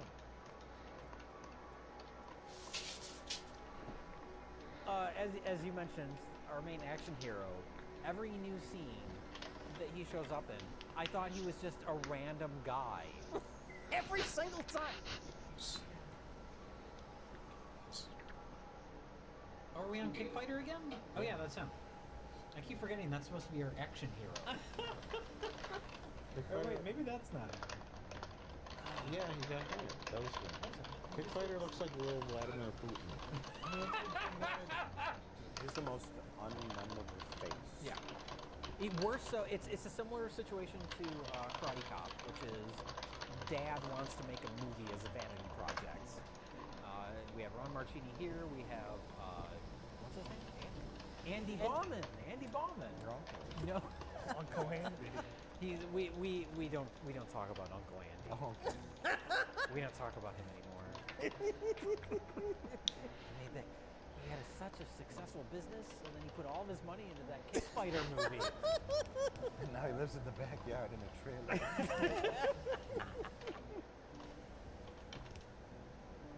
So the movie opens with a super sexy spy scene. Don't be surprised. I know you're CIA. Are we filming this in a mall? Yes. Excuse me, sir. The Cinnabon closes in 20 minutes. where the woman played by the killer from Killer Workout. Is this what you wanted to see? Are you sure that's her? Because That's her. I can't tell because this woman clearly has several accents. She's French, she's German, she's Israeli at the beginning. These bodies tell me. At least the Israelis fight back. You will see precisely where other words. you just kind of pull the lever on the accent. But it's not a thing where it's like, oh, she can do all these different personalities and accents. It's just inconsistent. Yes, very inconsistent. Wildly inconsistent. Wildly inconsistent. The Simpsons? What? Wildly The Simpsons. Do you want to take that again? No, don't worry. Jay will cut all this out. Yeah, absolutely. Inconsistency. The important part is that Lurch comes in. Holy shit! It's Lurch! Lurch / Star Trek character? Mr. Hum. Mr. Hum? Muwaxana Troy's manservant. Oh, really? Yes. From the Star Trek. Also known as the giant / fireman from Twin Peaks. You know, that actor. That guy. He goes way back. In fact, he played a munchkin in The Wizard of Oz. He had to do really, really innovative special effects. Like forced perspective, like he was actually. He wanted to be part of the Lollipop Guild.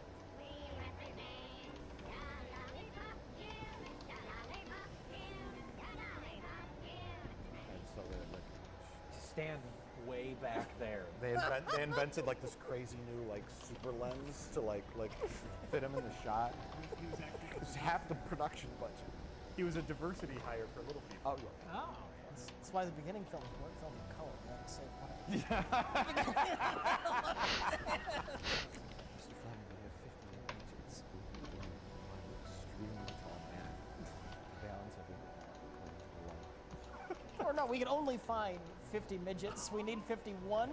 The only other actor we have is this 8-foot tall man. Get the other lens! It's gonna take 2 hours to focus. Sir, that lens has never been tested before. I said strap it on! It's got this big crank on it. We represent the Lollipop Guild. Fix the audio later. The Lollipop Guild. Have him talk really slow and then we'll speed it up in post.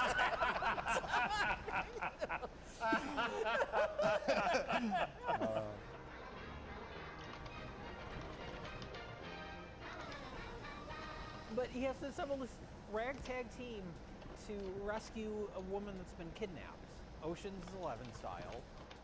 And we Ocean's -11. we painstakingly go through one after the other. He has to. This guy laughing at my bad jokes. That's not bad. Did I get an 11? That's not bad. It's bad. But he has to have a magician, a giant black man, who I don't know what his skill is supposed to be. Getting into bar fights. Getting into bar fights. He beats up the way more interesting karate guy. Oh, that's yeah. I thought that was the scene. Was like, oh, this karate guy. He's gonna recruit him. Nope, never seen again. Yeah, they go to that strip club. Oh, we need to point this out. There's a fake sign in front of the strip club for the name of the strip club. And earlier in the film, there is a fake building. Is that a miniature? Oh, it's totally a miniature. Oh my god! Maybe it's supposed to be a miniature? Nope. No. No, it's not supposed to be a miniature. They just didn't have a building with Called the name on it. McMahon Enterprises. And it's prior. Well, they had to put a sign on it, so the only way you can do that is with miniature. Maybe it'll blow up. That started the great debate. The great debate Why? that we actually bet money on, which is Well, two options. One, they're going to blow up the miniature. Or two, they needed the sign to say the name of the company on it, but they either didn't think of putting like a sign on the ground, Yeah. or like on, you know, some kind of concrete sign on the ground, or they didn't know how to put a real sign up on a big building. Why else would you waste all effort and manpower and money to build a miniature if you're not just gonna blow it up? Otherwise, you just show any old fucking building. right. And our theory was, oh no, they're not going to blow it up. They just built a miniature because they didn't know what else to do. And then I underestimated the power of their incompetence. Exactly. Well, that's because you see the strip club and they built a sign for that. Yes. So, So that's in your favor. Like, okay, they can build a sign. They know about a sign. They know how signs work. And then later it gets even muddier because there's a second miniature. That blows up.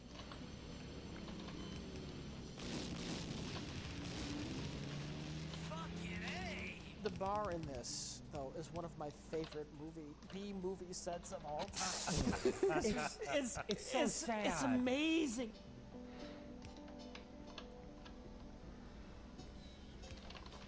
Wait, is this like supposed to be a joke? No. No, that's... that is a... This is they found a bar they could shoot in, and they're doing their best to make it look like a strip club. That's the same. What the fuck is happening? Quite clearly, what they are going for is the seedy strip club, where the bar fights break out, nobody bats an eye, but they're in like this really nice bar. It's not a strip club, it's a bar. It's got nice fixtures and glass panels, and it's well lit. There's a woman dancing in front of a bed sheet that they hung from the ceiling.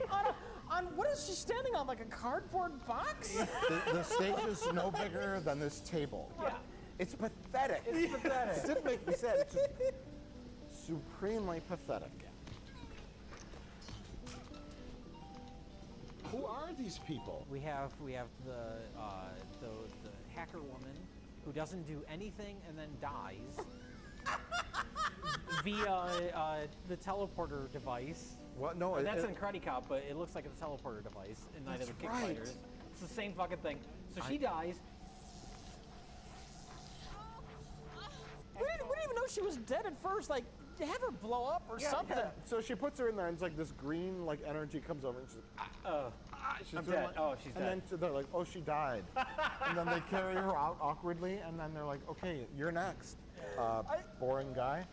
Accent lady, she's even wearing a Starfleet surgeon's outfit. That's right. Rich recognized her blue costume as being very similar to the surgical outfit worn by Beverly Crusher and her medical friend in the episode when they repair Worf's spinal cord. But I think they were red. Don't they also wear that in the Picard heart transplant? Yeah. Definitely. So we're at the final action scene of the movie. Yes. When the movie finally gets interesting. Is that a pin of a boglin? It is. Where the fuck did you get a pin of a boglin? Did you just I know notice that's that? off You just topic. noticed I it. just noticed it. Oh, did I scare you? I had so many boglins, even the mini boglins, remember? Then the big ones were better because they had that little can move plastic the thing, eyes, and you yeah. can move the eyes with the plastic thing. Hey, the name's Boglins. You sold separately, and we're looking for good homes. Maybe yours? Boglins are great. Well, speaking of, we were talking about the miniature building. There's also a wonderful prop that it's in one shot of the movie, and we were so impressed that we made a point of writing it down to make sure we remembered to talk about it. What's that? It's a fan. That's a fan with some model parts glued to it. That's the radar kit. Yes, that is. That is a fan. Not even model parts, the things that you pluck the models out of. It's a fan. But that was my favorite part of the prop of the little miniature that they built was they couldn't even take the miniature doodads off of it and glue them onto it. They just kept the tree on and The everything. whole thing just spray painted gold or silver or whatever the fuck color it was. It's weird though, because it was like an oscillating fan, right? Yeah. Yeah. Like Yeah. one that. So was this oscillating fan this big, or was it a really big model kit, or was it a composite image? Well, you can get those oscillating fans that are like this big. It was But probably no one that. has a model kit that's this big.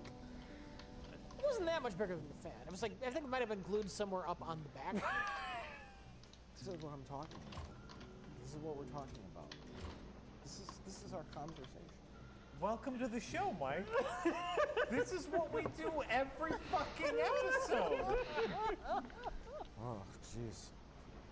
Can't we just enjoy the magic of the film and the message, which is that it's a film about family? But it also subverts your expectations because I did not expect a radar dish to look like an oscillating fan. And that's the kind of thing that keeps you constantly engaged. I did not expect a basement to be filled with water for no reason.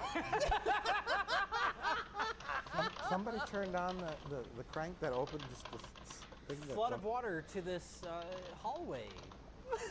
Waterproof hallway. And yet, like you that said, had no Jack, payoff. it was a watertight building. It was like the end of Titanic, where the ship's sinking and the water's coming up. Except for that was a ship in the ocean.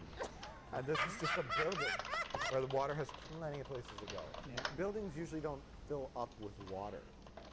It Well, rarely. doors have gaps under them. Yeah, yeah. And then there's the outside and the whole like we're on planet Earth thing. Like buildings are not the same as ships on the sea. This movie subverts your expectations of reality. Speaking of subverting expectations, we have to talk about the nunchucks.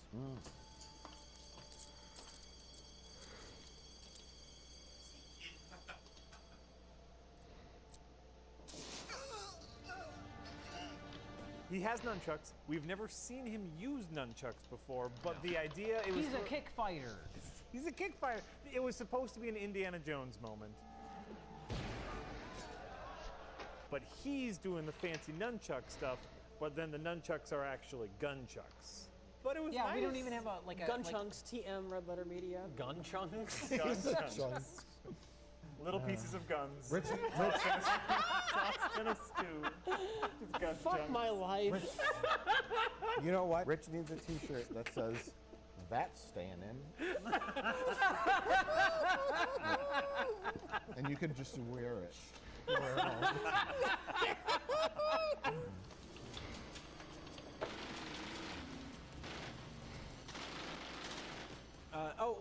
Okay, we're at the end of the movie. Nothing happens. We somehow managed to talk about this thing for 4 hours, despite the fact that nothing happens.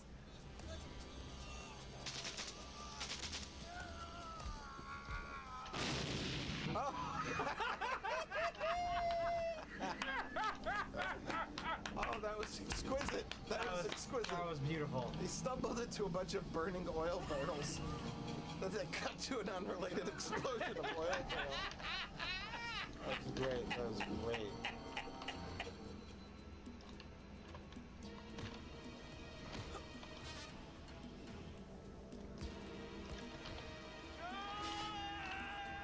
What? Oh, What? no! Oh, no, What? that's What is small. happening? Wait a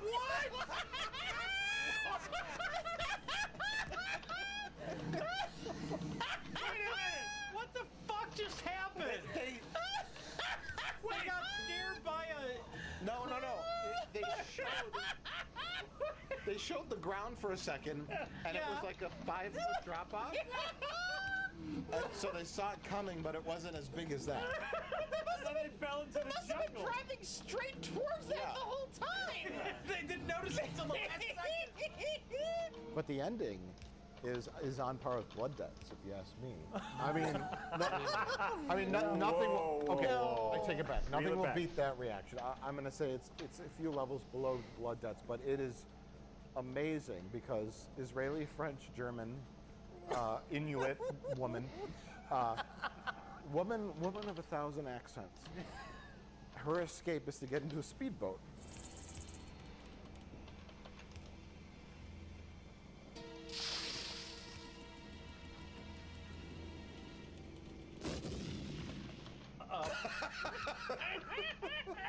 Was that an explosion from Star Wars? Well, right to the wedding. We're at the wedding now. Holy shit! We don't have a minute to rest. That was so awkward. Was that the climax of the action? He hit the gas tank. They ran out of film.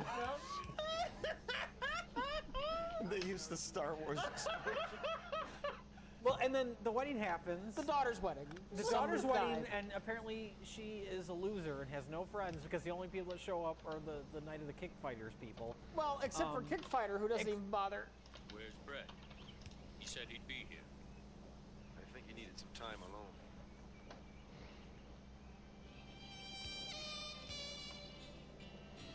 Except for Kickfighter, who doesn't show up because he's mourning the death of the hacker woman. Who he never said a word to in the Who whole he's film. never talked to.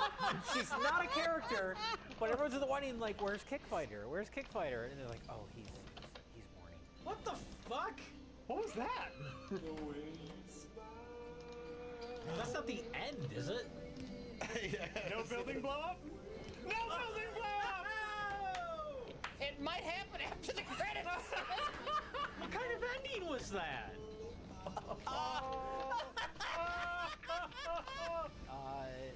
Jack, best of the worst. I don't think it would win any other night, but because of our standards tonight, I am going Night of the Kick Fighters. Yeah, I would also go with Night of the Kick Fighters. Really boring middle chunk, but it starts entertaining and ends entertaining. Yep. Christmas Light is a close second, though. It's kind of interesting. Hey, short but interesting versus long and boring. Nobody's picking Karate Cop here tonight. All right. Well, Mike. I have to echo your sentiments, except for positive comments about the Christmas. Night of the Kick Fighters, for me, like you said, starts strong, ends strong. Yes. Any film that ends when you run out of footage by matting in an explosion from Star Wars over a speedboat because you just run out of film in time.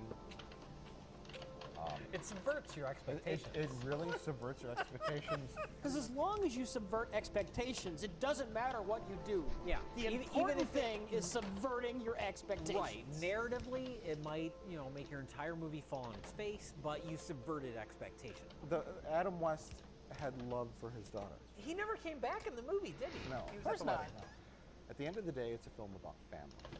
And that's why it's my pick for best of the worst. Karate Cop can eat a bag of dicks. Hey. Rich? I was going to vote to destroy everything tonight. Up until literally the only 2 minutes of entertainment I got out of the entire night. So by a fucking hair, I'm giving it to Kickfighter. So out of 90 minutes, 20 minutes, all connected, you got 2 minutes of entertainment tonight. Is that what you're saying? That's what I'm saying. Pretty fair. Pretty fair. It's kind of like the Last Jedi. out of 187 minutes. You got about 2 minutes of entertainment. Yeah. Yeah. There's 2 minutes of expectations that were subverted. Yeah. How did our best of the worst episode become a Better the Last Jedi review? This is our follow-up. You know why, Rich? Because we're subverting expectations. Oh my god! It's so narratively They satisfying. expected a review of terrible B movies. And it became a review of The Last Jedi. It's also like The Last Jedi because this episode should have ended 20 minutes ago.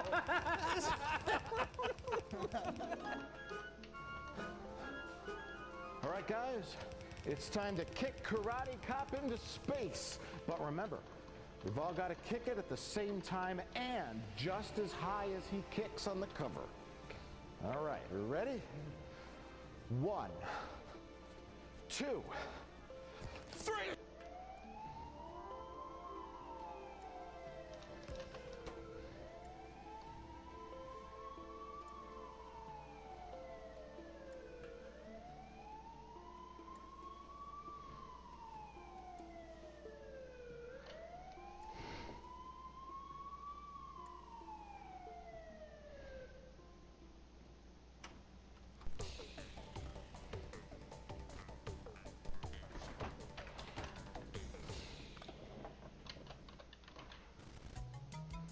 Because so much of the trash that lines our walls is so similar, sometimes it's hard to pick movies to watch.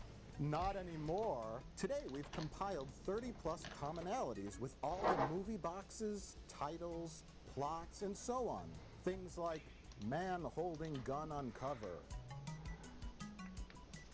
Might be about an alien or monster. Or maybe takes place in the post-apocalypse. This time we'll mix it up, and each contestant will make 2 selections. Then it's off to find the movie that contains all the selected criteria. Whoever finds their movie first will win a special prize. Nothing! God damn, the whole f***ing thing sucks! F*** it, we'll do it live, we'll do it live! Hey, Jack, how are you? Fine, Mike, who are you talking to? What? All right, so pick 2. Okay, my first pick is... Okay, it is tape or DVD is sun bleached. Okay, all right. Sure, you know what that means, right? So like a faded cover. Yeah, it's been in the window of a video store for 10 years. Desaturated. Yes, exactly. Okay, perfect. This is a very good example of a sun-faded tape. Second pick is under 80 minutes. Oh my God, this is impossible. You ready for your nightmare to begin? Yeah. Now 2 clues. Pick one first and then read it. Okay. So excited. Ooh, this is nothing. Find a tape with nothing on it. What is that? Just a piece of paper? Fucking. Oh, Jesus. Might take place in post-apocalypse. Okay, that's not bad. That's All not right, bad. all right. And there's the word might in there. Might. Which could be any tape. Might take place. And a man holding gun on the cover. Significantly easier than Jack's challenge. A little bit. Yeah. Whoa! Oh my God. There's a lot of clues left in here, Jay. At least 100 or 106. Do I have to pick all of them? No, you were picking 2, and you were finding the movie that contains the 2 clues. Okay, here we go. Clue number 1. Clue number 1. Clue Gallagher. Might be about a demon of some kind. There's a typo. Oh. Might be about a demon or some kind of paranormal evil. Hey, that's a good one. Okay, that pushes us into the horror section. Clue 2. Must have Clue Gallagher. Clue Gulager. Gulager? R.I.P. Death, blood, or kill in the title. Well, geez, this is easy. Well, that narrows it down to one wall. Why don't we throw a third one in No, there? I'm in no. charge. I'm throwing a third one in there. I don't believe in this. A cover that is a painted artwork. Okay. Jesus. That's possibly doable. Okay. Let's go. Okay. All right. The first thing I found was a demon. This is kind of sun bleached. The colors aren't what they once were. No information. Man with gun. Man with gun. Man. We got the guns. And all this shit looks like it was shot yesterday. 84 minutes. 84 minutes. That's going to be the hardest part of this, is finding a movie under 80 minutes. Well, I see one right the first thing I looked at. We have Eternal Evil. That is a painted cover. Death, blood, or kill? Was that it? Death, blood, or kill in the title. Oh, that doesn't have... Damn it.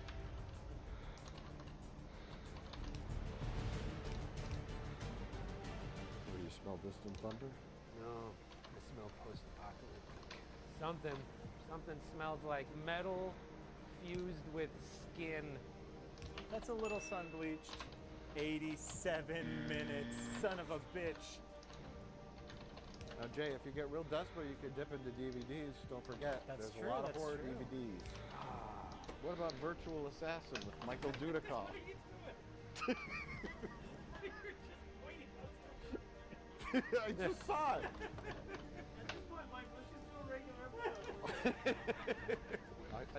I see blood up top, Jay. Blood hook.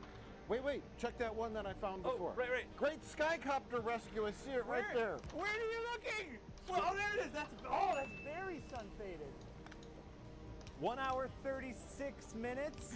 That sounds like 90 minutes to me. That's 96 minutes. That doesn't count. What about Cyborg 2? Death ship. You want to just play the game? Post-apocalyptic man with gun. Post-apocalyptic man. Get the gun. Get the sword, not a gun. Blah, blah, blah. Don't they have to be over 80 minutes to be considered a movie? Isn't that what it is? Sword of the Valiant? That looks a little sun-faded. What are you? Look at these guys. They look fun. 1 hour, 42 minutes. No, that's way too long. All of these covers look great. Oh, Quest of the Mighty Sword. That looks great. That is very sun-faded. 95 minutes, son of a bitch. Tales of the Unknown. That looks pretty. 87 minutes. What about 2020 Texas Gladiator? Where's that one?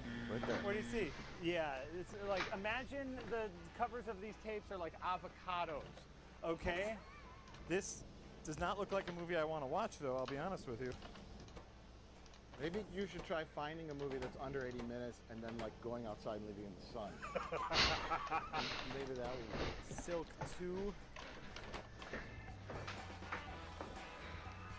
I have one that's under 80 minutes. Really? Yeah, I don't like it, but I have.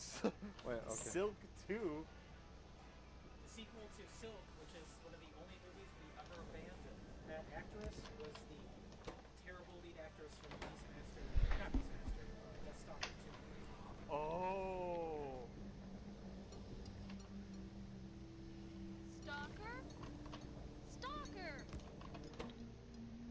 Silk 2 is 1 hour and 16 minutes, making it 76 minutes, and look at that cover. That looks pretty sun-faded to me. We'll call that sun-faded. 7 minutes, 14 seconds. What do I win? Oh, nothing. It wasn't time?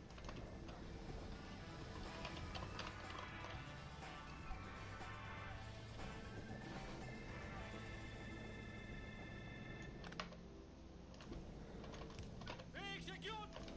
One hostage! Every 15 minutes! Until you die! Oh my god! Oh, yeah! Holy shit! What the hell are you doing? What has to be done.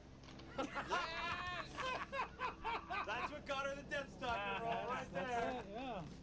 What about Virtual Assassin with Michael Dudikoff? Ooh, look it, Virtual Assassin. I guess that's Cyberpunks. This is future. High tech, yeah. It's future. American Cyborg Steel Warrior. This looks kind of post-apocalyptic. Screening copy. Oh, this thing is pretty. It's like, focus my makeup on the eyes. Oh my god, it looks like Fabio. I think you might have found a winner. But Terminator don't let me meets interfere. Last of the Mohicans.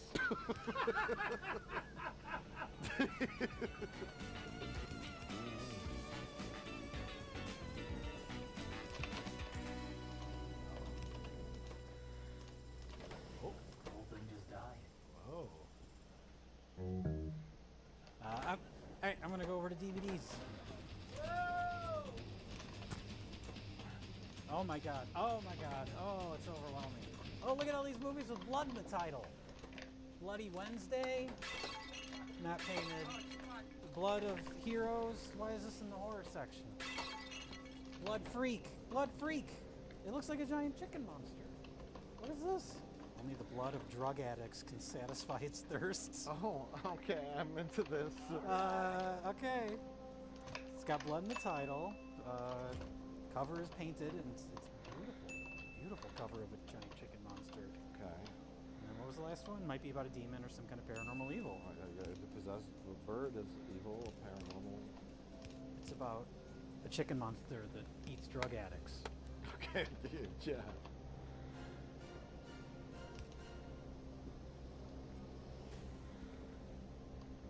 But the horrors that occur in the minds of those who allow the indiscriminate use of the human body as a mixing bowl for drugs and chemicals are as real as the real horror. Yes, I'm smoking. I was gonna say. I think it's a real bad idea. Put all these chemicals. Dividing the use of chemicals. In the food we eat, the water we drink. And yet there are parts.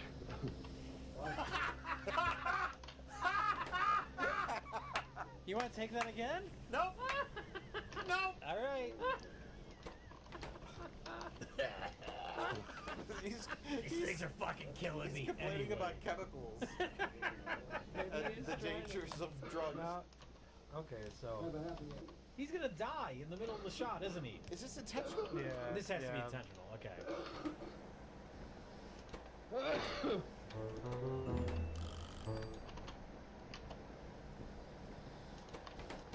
It's getting louder because it hears us talk, I think. The cricket? Yeah. Oh yeah, if you hear a cricket, that's not you, it's here. Yeah. Well, as the only person who didn't pick the weird things from the bucket and then pick even worse films, We had specific criteria. I'm Yeah. sorry. This I would was say, as far laid as out variety goes, we did pretty good. a spectrum of shit. Yeah. Uh, I think every single one of these movies has something interesting and unique about them. And I enjoyed, well, maybe enjoyed isn't the right word, but I watched all of them. you did watch them. We all watched them. We did watch them. Jack, you picked Silk 2. Yes. The sequel to Silk, Yes. which we also did on this show. Famously, the only movie that we abandoned. We started watching it and we gave up and said, let's watch a Neil Breen movie instead.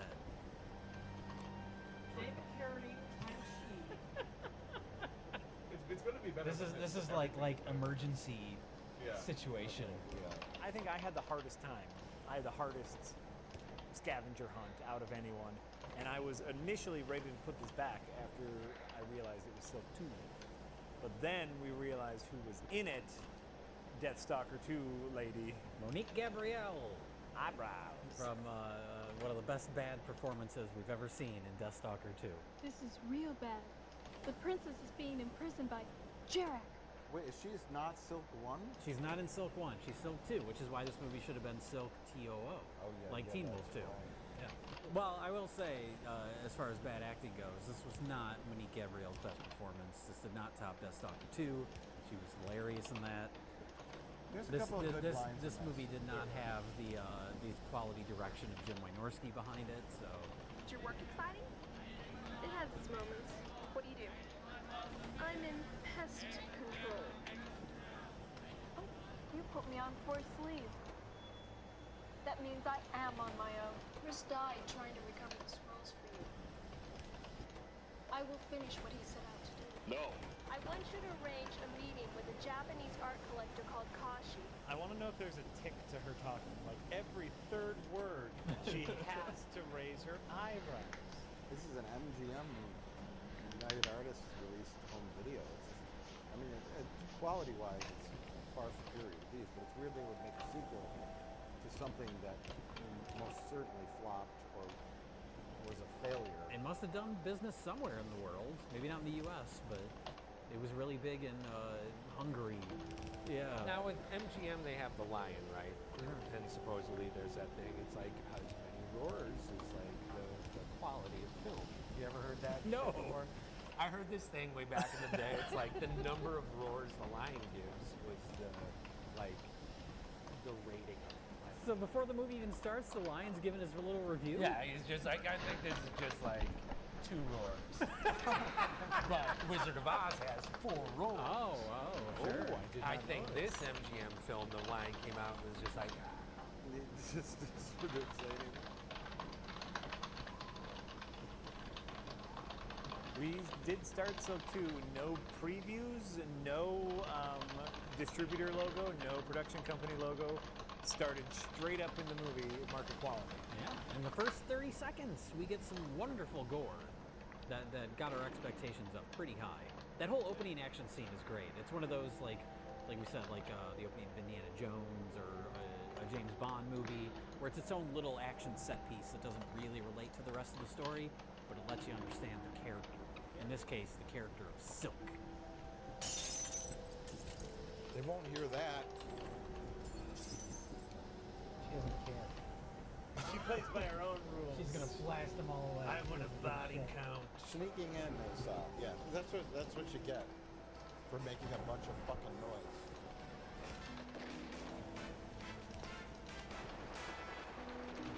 She's got the infomercial music playing. This is Couldn't like ask for more. live every Tuesday night. Laurie and Friends.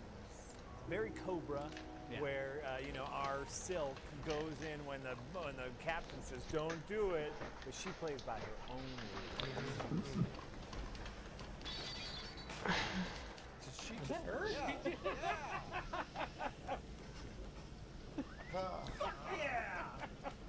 She does like some kind of stupid move where she jumps through a window. Oh, yes. And she lands on the ground. And then it manages Okay, to automated seance. when in reality, they probably would have watched her break through that window, fall on the ground, Automated kinda what? stumble around, Science 1 and 2. I automated them. Oh, okay. They would have shot Congratulations. her as she was flying through that window. They had that much time to do it. did. This movie is not realistic. They really hated maps. I don't know if you noticed. They shot the fuck out the maps. Locations and knowing where they are, fuck that. No, there were no little pins or anything like that. These are just like Just a general map maps. of Hawaii. Just map fuck of the geography. mainland. Fuck Yeah. that. Elevation, who needs GPS is Satan. I'm gonna throw the goddamn book at you, smartass. What the fuck you trying to prove? Crime doesn't pay. Hey, Zoom 2! We don't need to watch anymore! Zoom 2! It's like the 10th title, like Zoom 2. So that's just the opening of the movie. And then the real plot kicks in, which is all about... I forgot about scrolls. All about scrolls. Get used to hearing about scrolls. I will take every possible measure to protect those sacred scrolls. Is this the real scroll or is this the fake scroll? These are the fake scrolls, but I have the real scrolls. Most precious scrolls. The four scrolls. It's a sacred scrolls. No one must know that we've got the scrolls.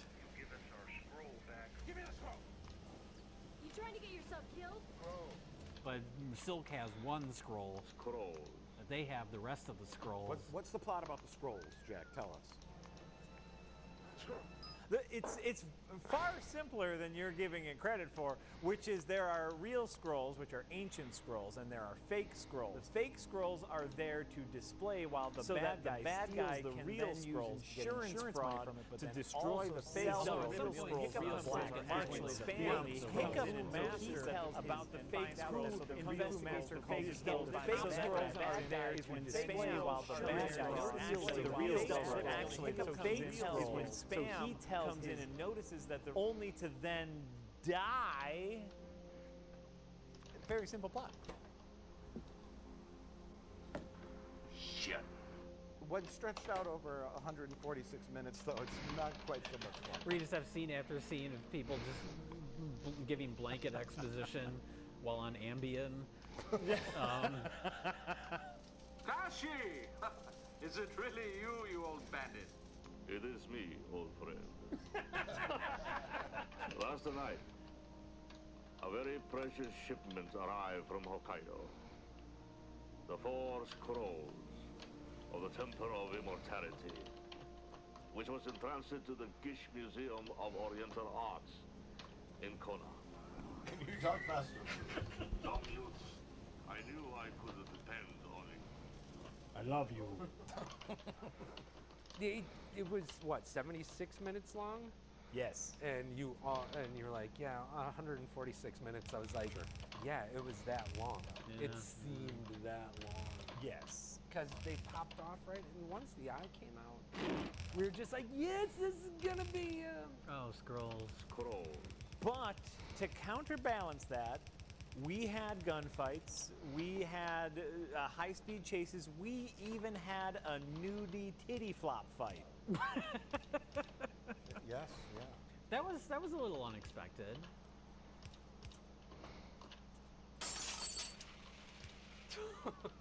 Oh, I guess it's nothing.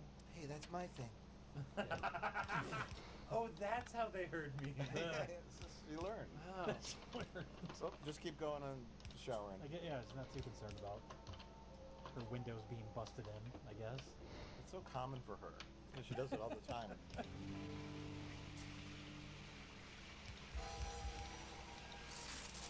Oh, my knife!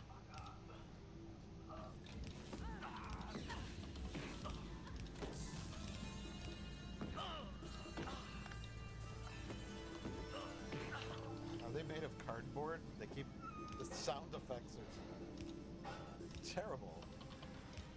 Whoa.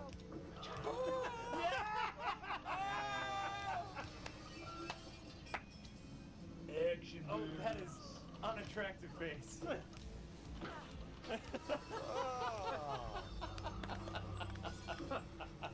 This is my favorite movie of all time. This is so great. I'm excited. Killed him with a kick out the window. He died. Yeah. Gosh. Oh, he died from that? Yeah. They covered him up. It was that violent. It was all over the place. In slow motion. It was still this fast. Oh, yeah. It's very similar to the Viggo Mortensen nude shower fight in Eastern Promises. Yeah. You're right. Very, very right. They're pretty much the same movie. It really makes you think. That Silk 2 also should have won an Oscar. Fucking Viggo Mortensen's balls were all like... Yeah. See, he went all out. She was trying to be like somewhat modest, and then at some point during the fight choreography, she's like, "They're just gonna come out, so I guess I'll just deal with it." But Viggo Mortensen, no robe on him in that movie. Balls a flapping. Yep. Death is a turn on? Huh? Segue. Come again? Death. 10 years ago, my parents came to Hawaii to escape the growing crime rate in LA. I thought it would be peaceful here. Shortly after we moved here, 2 men came into their store, shot and killed him.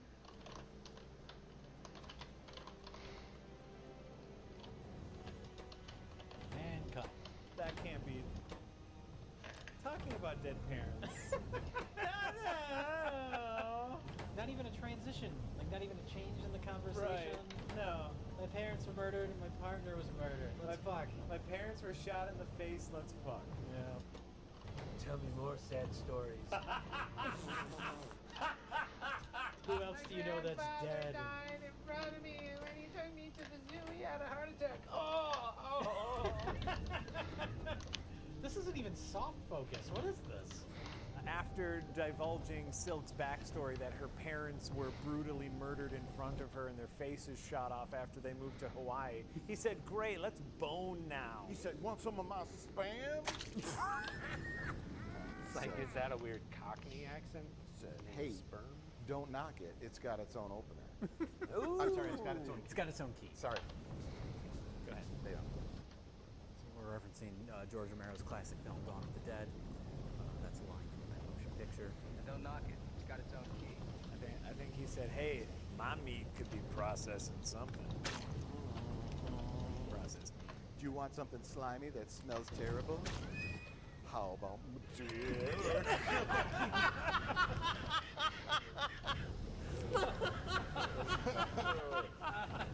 enough with the spam jokes. Enough with the spam jokes. Well, the important part is that sex scene.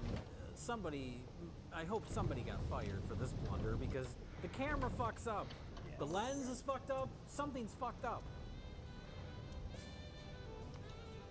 It's like the film's loose in the gate, and it's all. Yeah, did they try to put extra blur on it to make it look stylized? I don't know. Yeah. Well, and this is one of the big nude scenes. This is the most important scene in the entire film from a production standpoint. Oh yes, from a selling. Yeah. Not the character. No.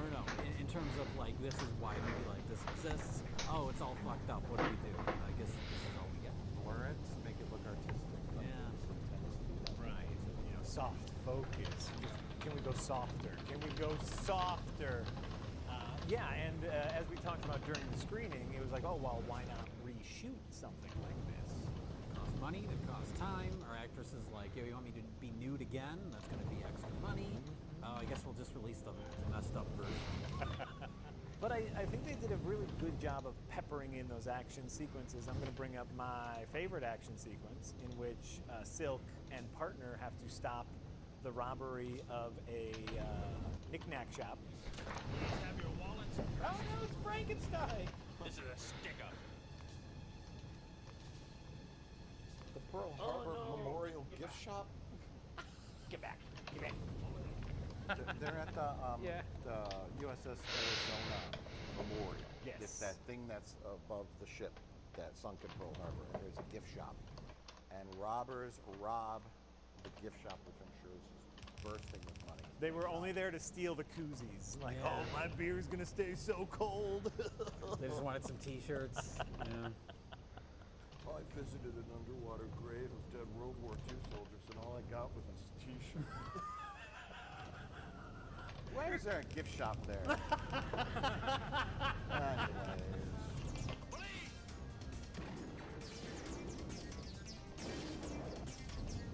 Cops don't usually use shotguns. She doesn't play by the rules. Lots of collateral damage with shotguns. It's not really what law enforcement use. I mean, maybe in certain situations, but especially sawed-off ones. Like, come on. Ooh, someone paid their keyboardist a little bit extra right there. Put a little sass on it. There's an extra 50 in it if you slap it with sass.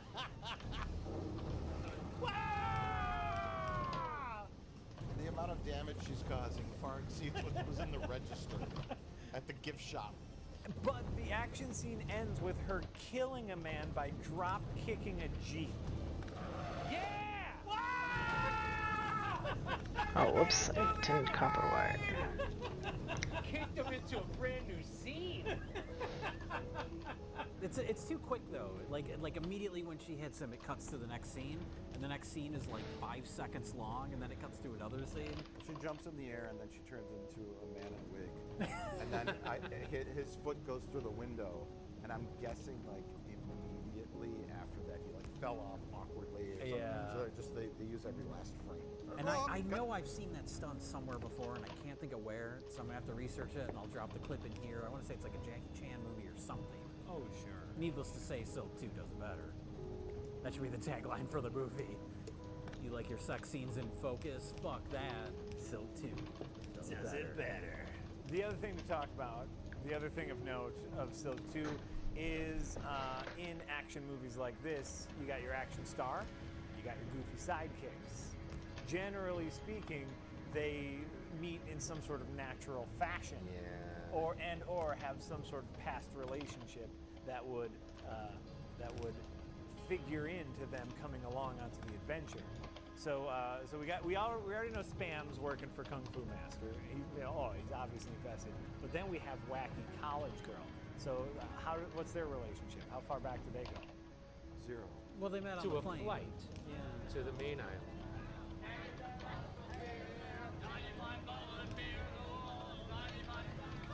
You know what's green and swims in salt water?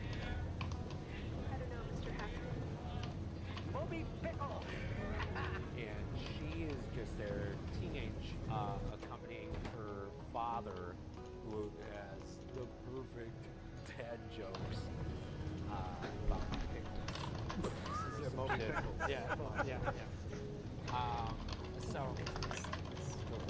well, Dick is shaped like a pickle, so he's like, what's like shaped like a penis that swims in salty water? It's like Moby Pickles. slimy.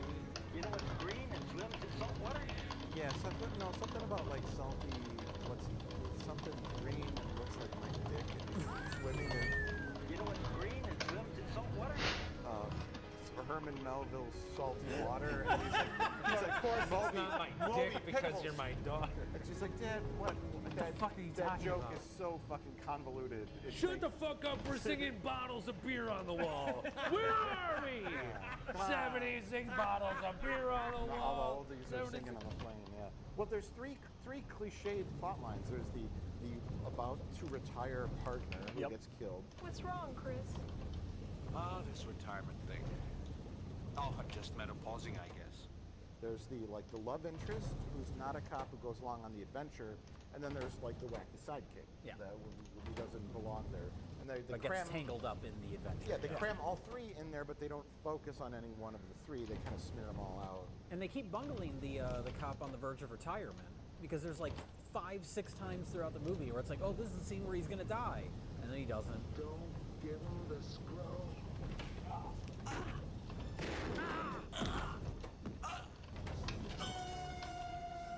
He's like O.J. Simpson in The Naked Gun. He just keeps keep surviving. And then he drives directly from getting stabbed to trying to take out the bad guys on a boat where he actually died. No, but he doesn't die there. No. That's the thing. You're like, this is the scene where he's gonna die, and then he doesn't die. It's a bad movie. The only other thing to talk about is the end shootout scene at the museum. The museum that holds nothing but flower pots. What? Yay! I thought he was gonna bash him over the head or something. Dumbass. Priceless vase.